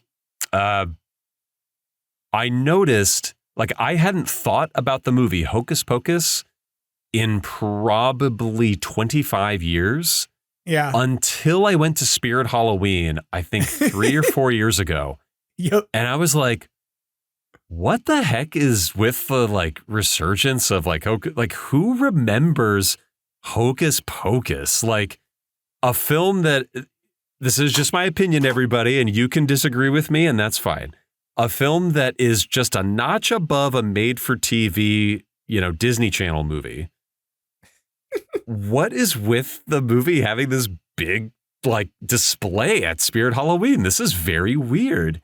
And within a few months of that, all of a sudden, every person I know came out of the woodwork and was like, oh, I love Hocus Pocus. And I was like, you have never mentioned Hocus Pocus in the past 20 years of our friendship. What is going on? And, I just think it's one of those movies that you don't think about until that nostalgia, hits and you're like, oh my gosh, I have such fond memories of that. And again, I'm not disparaging anybody who really likes that movie. I think it's great that people like that movie, and seeing its resurgence it's like, wow, what a cool experience to have something you loved as a kid come back like that. To be That's fair, great. they did put out a sequel in 2022. So, some might argue that resurgence in that marketing was, successful. Successful. Because that marketing pushed the audience to demand a sequel, and they made it. Yes. And, I haven't seen it. I haven't either. I rewatched Hocus Pocus, the first one, recently. And that's all I'll say about that. I watched it and I was like, okay, it was on Disney Plus. I will say this. I think you're onto something because around the same time they began doing the Hocus Pocus pushing at Spirit Halloween is also around the same time they began doing the Beetlejuice push at Spirit Halloween. And we are now, obviously what's delayed the completion of the filming of a Beetlejuice movie that was filming at the same time as a Ghostbusters movie was the strikes, right? So, and then apparently from what I've read, things were stolen from the set. Iconic statues that have been around since the first movie were lifted off the set while they were shut down. So that movie's having issues. But the point is I'm waiting for is there a Killer Clowns from Outer Space movie coming in 3 years? Because Spirit Halloween has been on Killer Clowns for 2 years, right? And I mean, maybe, but I also think that to go back to what brought us to this conversation is Mars Attacks. Yes, I walked into the Spirit Halloween in Pasadena and I was like, I saw Mars Attacks. I don't remember. Does anyone remember that movie? There's one thing everyone remembers from that. It is this. Yeah. Yeah. And that's it. But it's I'm not disparaging Tim Burton or anybody in that movie. I saw it in theaters when I was a kid and enjoyed it enough. But I don't have any nostalgia for it. And so seeing this display at Spirit Halloween, I was like, who is this for exactly? And I'm sure there is someone out there who is super nostalgic for it and would love to see it have a sequel. Yeah. Or, some sort of resurgence, Independence Day resurgence, but it's I just don't it's just, I'm starting to, I noticed the marketing push with Hocus Pocus. Yeah. And then Killer Clowns. And now I feel the marketing is overplaying its hand with something like Mars Attacks, where it's see, when I'm thinking about this, as we're talking about this even more, I'm like, hey, didn't Ilphonic just also announce they have the license for a Killer Clowns game? Wasn't that a thing that they're doing is they have a Killer Clowns video game? So I'm maybe this is part of the shtick now. Maybe Spirit Halloween is the entry point. They're we're going to go test the waters. We're going to put out some stuff to see how people react to it at Spirit Halloween on seasonal. Yeah. And then we'll figure out, should we go further with the marketing plan on these things? In which case we should expect to see some Mars Attacks soon. I also think that maybe we've entered an era where part of this is about, the straight up mid 90s movies that played well for us as kids, but didn't age well. Last week we were talking about Casper, and the Casper movie, or was it last week or a couple weeks ago? I can't remember, but we ended up talking, it was Tony Taylor, I think, was talking to me about Casper. So I'm interested to see what will be next. Casper, for instance, is a thing that we've talked about in the podcast in the last few weeks that I feel is a mid 90s movie. Other movies of the same genre of era that I think about that nobody really talks about being fans of, but people still have nostalgic connection to. Ernest Scared Stupid, is a Halloween movie that I love deeply, but is also weird and strange. And Eartha Kitt is talking about the heart of a child and all kinds of weird things throughout it. But you don't see Ernest Scared Stupid at Spirit Halloween yet. But if they did, could you imagine an Ernest resurgence? Could you do that? Could somebody else be that character than Jim Varney? I feel like I could be dead wrong in this. I feel like there was an attempt to do an Ernest project within the last 10 years, and that they had cast somebody who looked a little like Jim Varney and who did a dead on voice. Yeah. But I don't think it ever moved forward, probably because it's that character is Jim Varney. Like, you cannot do it without him, and he was sadly taken from us way too young. Yeah. I'm starting to see like now that again since the late great Paul Rubens passed, there's been a lot of like kind of nostalgia for Pee-wee. Yeah. And I grew up with Pee-wee's Playhouse and Pee-wee's Big Adventure, and I loved Pee-wee growing up. And then all of a sudden he disappeared, and then when you got older, you realized why he disappeared, and you were like, oh man. And as an adult, like looking it back, it's like, oh man, what a stupid thing to grill him for. Especially because it's like, for those of you who don't know, kids, if you're listening to the podcast, cover your ears. The late great Paul Rubens was arrested in the 90s for indecent exposure within an adult film theater. To which I say, what the heck are you supposed to do in an adult film theater? Because you're not going for the cinematography and you're not going for the plot. So what are you there for? So it really is just so silly that, this poor guy was raked over the coals for something so stupid. And I'm sure that afterwards, he was like, God, that was stupid of me. But his career was kind of sidelined for a very long time. Yeah. Because of that. And it, looking back, I was like, man, I don't think that was right for the society to shun him, especially now that he's gone. It's like, imagine like all of the great content we could have gotten from him in those years had that not happened. But anyway, I do think there's one thing in the 90s that I tried to kind of get back into and kind of can't, is Power Rangers. That was huge when I was a kid. It was like I think the only thing that supplanted it was Pokemon like 5 to 6 years later. But man, I loved the heck out of Power Rangers, and that following is still massive. I mean, just absolutely massive. Oh, yeah, and I think the biggest problem, I don't know if anyone saw the reboot movie that came out a few years ago, which I thought was a great movie. It wasn't a very good Power Rangers movie because they didn't ever do Power Rangers stuff until the last 10 minutes. But I thought it was a great film, like a really great character exploration, a good story, good characters. It's just, they're not doing Power Ranger stuff. Right. But I think part of the failure of that film, and I say failure as in like financial failure, is that it kind of came out too early. Like the 90s nostalgia wasn't quite there when it came out. Mm-hmm. And I feel like we're swept up in 90s nostalgia now. And it's like, now is the time to do a Power Rangers movie. And you kind of can't because the brand was kind of put on ice because of that film. And at this point, the people who were involved with the original franchise have had their pasts. There's people who have criminal issues. There's like all kinds of issues. Oh, I forgot about that. But rest in peace, Jason David Frank, who left us almost a year ago. Yeah. Yeah, he was awesome. And he was apparently like so patient and supportive with the fans. Like anyone who came up to him, like he was happy for a photo, happy for an autograph, would chat with you, would like absolutely welcome anyone to like he had a dojo for a long time. Mm-hmm. So it's like, that's really cool. It's nice to see a celebrity who embraces even something as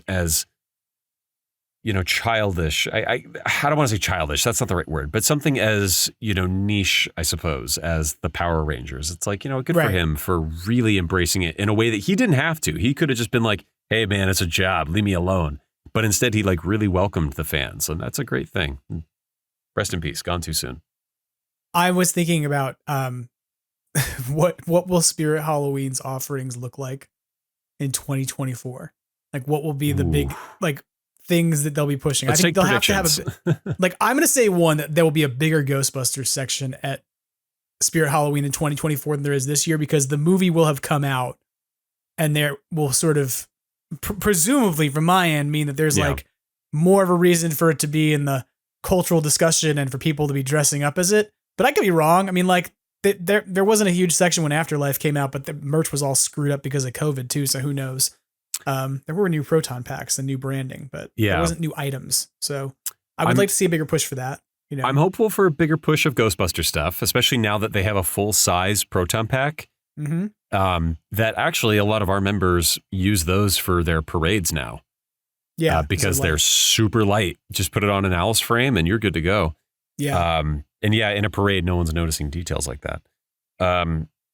Yeah, I'm hoping for that. I'm hoping to see some just like, I got a real kick last year because they had a small section of Avatar: The Last Airbender stuff, and they had a plush posable Momo that I came so close to buying, and I was like, nah, they'll have him next year. No, they don't.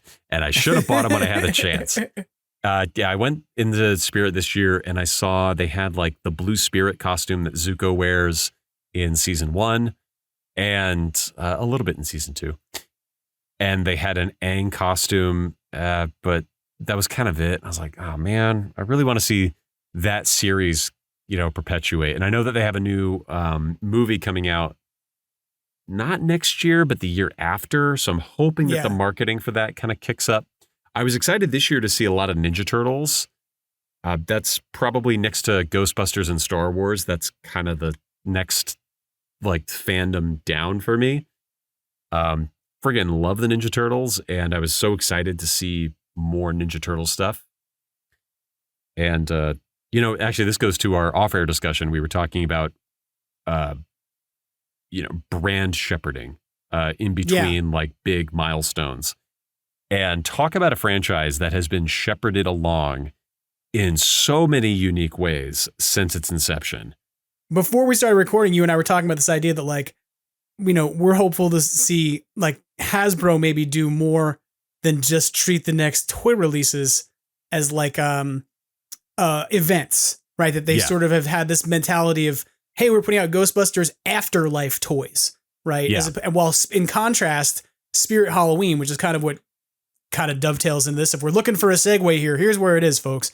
It's that Spirit Halloween, in contrast, has always treated the Ghostbusters line as, here is a proton pack. It's not a Ghostbusters Afterlife proton pack. It's not a Ghostbusters Afterlife PKE meter. Yeah. Where they've made flaws in that is doing things like Ghostbusters 35th walkie-talkie, and now they've rebranded that without the 35th stuff on it. So what you and I were talking about sort of before we started recording was this idea that like Hasbro doesn't really do that. They currently market almost all their toys as like an event. Like, oh, there's a movie coming out. There's an Indiana Jones movie coming out. So we're not making Indiana Jones toys. We're making Indiana Jones and the whatever this movie was called toys. Dial of Destiny. Show some respect. Thank you. Sorry. Yeah. I'm like, I don't know, the spinner of time. But what we were talking about, or what I was kind of talking about with that discussion was, the new Indiana Jones movie, whether you loved it or hated it.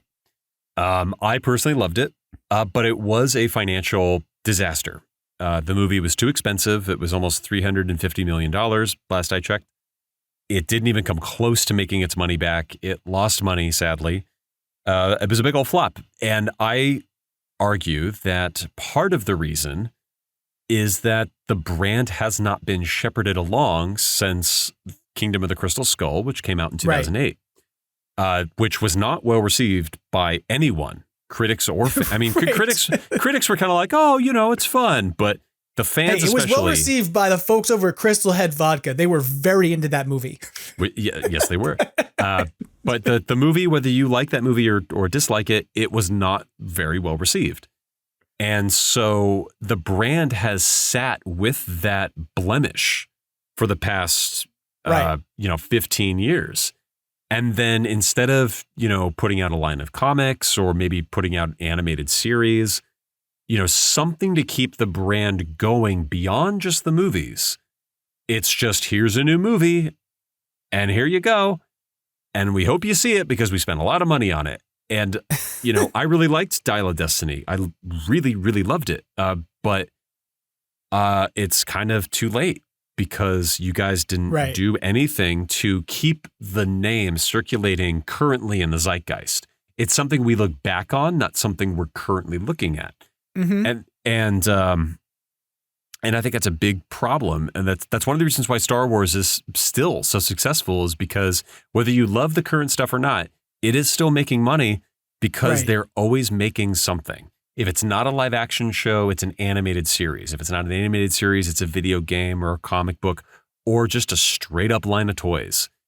And, you know, the shepherding of the brand is what keeps it circulating. And so when a new movie comes out, we're excited.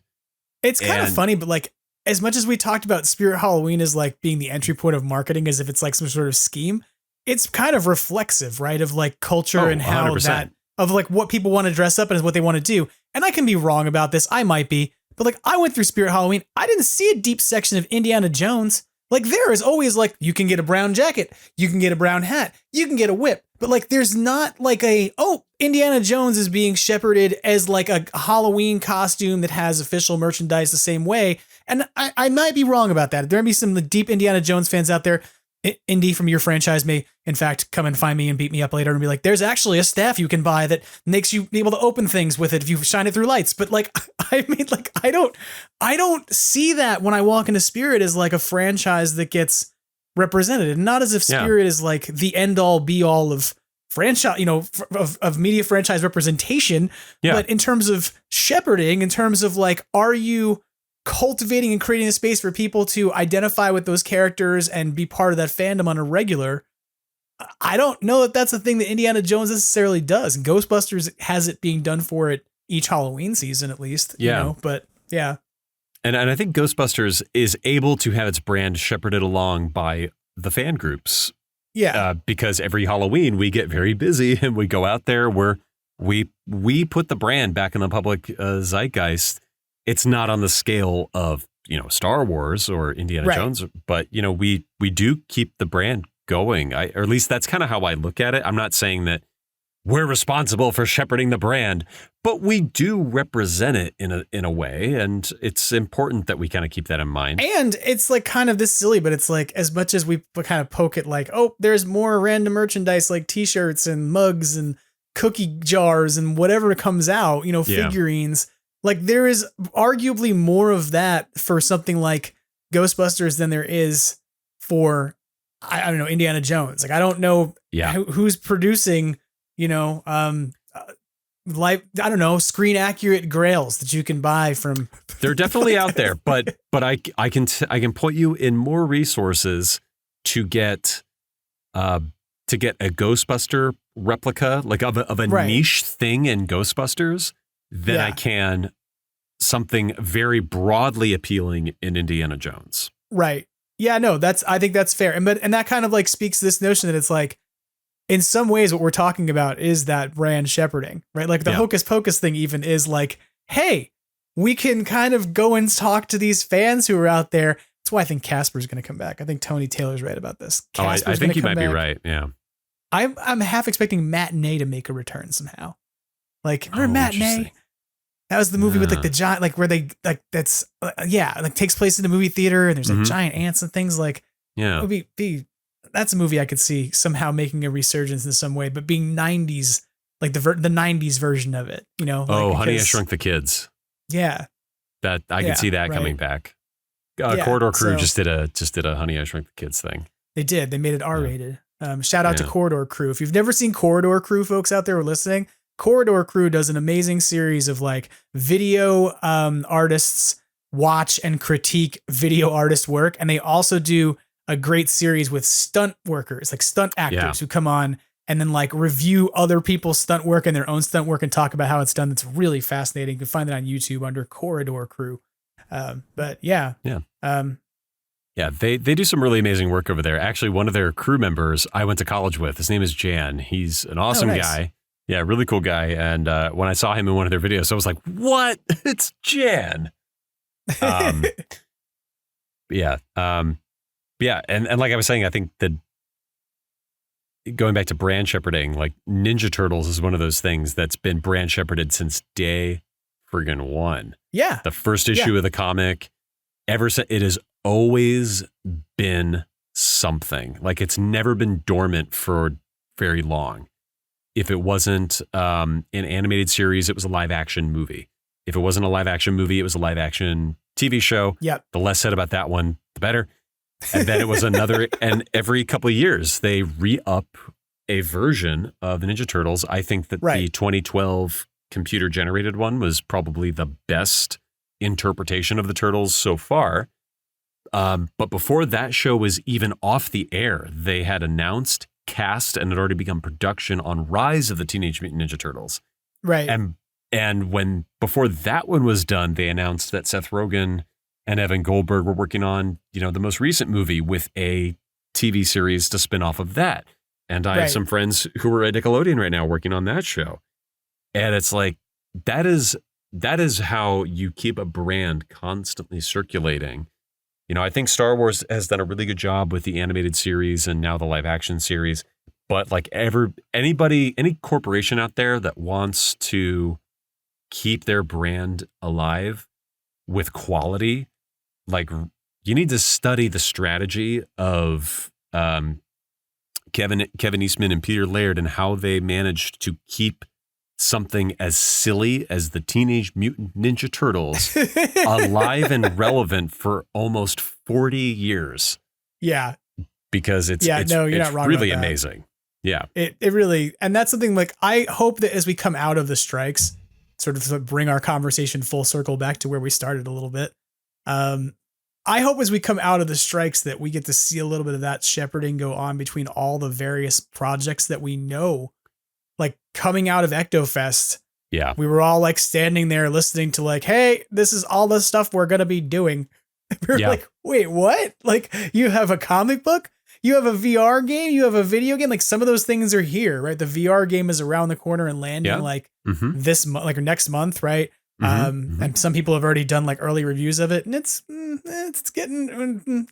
embargo's lifted and it's getting kind of a lukewarm, I think, from some folks, but we'll see. But like, Spirits Unleashed has been out for a year and has been like a year of DLC packs and things. And there's going to be new story elements coming to it because we know Sam Hain is coming and there's at least there's got to be some new voice acting because they hired somebody for that and introduced us to that person. And then we know like there's cartoons coming. We know there's a movie coming. So it's like, I hope that we get to see that process of sort of brand shepherding happen with Ghostbusters and the same way that it's happened with these other things, and that we don't. And I feel in some ways like it's been awkwardly put upon toy companies to do that work, merchandise companies to do it in the past. So I hope that now that there's this much stuff in the works, that we kind of get to see it all continue to play out. And along those same lines, if they come along and they say, hey, we want to do a new Ghostbusters project that has nothing to do with this particular Ghostbusters universe while we're doing things inside this universe, the same way they go, hey, we're going to take the Ninja Turtles and we're going to not, there's this version of it, and then we're going to do a different version of it. I'm okay with that. I know there's some people who get very upset about that, but like that is part of keeping a brand and like a franchise and a storytelling and a narrative like alive, is making sure you keep telling more stories with it. So I don't know. Maybe that's a big ramble. If not, if it was, it was still fun. It was still Us fun. Ramble? Ridiculous. Not a thing. It's not a thing. Yeah. Hey, one thing I should tell you before we wrap up this conversation, I think you should know when you come up here to Ventura, and maybe this is something we should look at collaboratively to figure out what the deal is with it. There is a Hollowgate location at Buena Lanes in Ventura. I don't know if it has the Ghostbusters Hollowgate experience because I haven't done that yet. I haven't looked into it, but maybe I should find out before you come up here, because if you're going to be up here for the 2 days before you drive back down, that bowling alley is right off the freeway. You could wouldn't mind taking a detour for a couple hours. Go get yourself some VR. I don't know if it'll be a couple hours because it's like a 15-minute VR experience. You have to play it a bunch of times. All right, a 15-minute detour. I mean, it might be a few hours. You could get there and be like, we need to do it again. And then you just spend like $3,000 on buying VR for the next 6 hours. That's a thing. Why not? But why not? It's what you're doing with the charity donations. Now I know. I'm kidding. It's obviously not what you're doing with them. Oh, no, Jim. You've exposed us for who we really are. Yes, you're just people who take money and then go spend it on VR. That's what that of all the things you could spend it on. You were like, what material goods did you buy? Like, none. That's how we never get caught. We only spend it on virtual goods. It reminds me of there was a bit on SNL where it's like the fake castings of like famous movies, and they're like Wesley Snipes for Jurassic Park, and he's like, it's like, I'm telling you, man, Just spend all your money. I mean, the IRS can't take it if it's already gone. So, yeah. Well, I am excited to see you all at Seaside Oddities this weekend in Ventura. Folks, if you're in the area, come on out, say hi. No one bites. Everyone says hello. And maybe you can participate in a raffle and win something, which would be pretty cool. Absolutely. And if nothing else, there's going to be a lot of cool vendors and a lot of cool stuff to check out. I'm excited. I need some new Halloween decor, so I'm going to pick up some cool stuff while I'm there. Beyond that, people can, of course, always follow you at LA Ghostbusters. Anything else you want them to know about in terms of upcoming events or anything they should know and plug away? Yeah, follow us on at LA Ghostbusters on Facebook, on Instagram, and on TikTok. We no longer have a Twitter or an X account just because of the atmosphere of that platform was not to our, the kind of environment that we want to put out there. So we decided to withdraw. How strange. It's almost as if this podcast said something similar might happen here. Yeah. There is one other event that I want to put on everybody's calendar, and it is for October 29th, Sunday, October 29th, at the Scum and Villainy Cantina in Hollywood. We are coming back to celebrate Halloween this year with our friends at the Scum and Villainy Cantina. We will be hosting a horror-themed trivia, not Ghostbuster-themed. And we will also be doing a costume contest. We will have a raffle with some more prizes. We'll be there earlier in the day since Scum and Villainy now is open for brunch on Sundays. We'll be there in the early afternoon. So trivia, I think right now we're looking at starting between 2 and 3 o'clock, wrapping trivia closer to 5, and then the costume contest closer to 5:30, and then just doing a few raffles throughout the evening. While you're there, I highly encourage you that if you are going to partake in some libations, that you partake in the Stay Puft Marshmallow Martini that was designed for our inaugural event at Scum and Villainy 2 years ago. It is very good, and $3 from every martini you buy from that Thursday through Halloween will go towards the Starlight Children's Foundation. That's awesome. So yeah, come check us out. A lot of fun. I've had a lot of fun at your events at Scum and Villainy. You won the grand prize last year, my friend. I did. I will not win the grand prize of a horror costume or a horror contest, but this year's grand prize contest, I'm capable. This year's grand prize is going to be a Michael Myers Hot Toys from Sideshow Collectibles that they very graciously donated.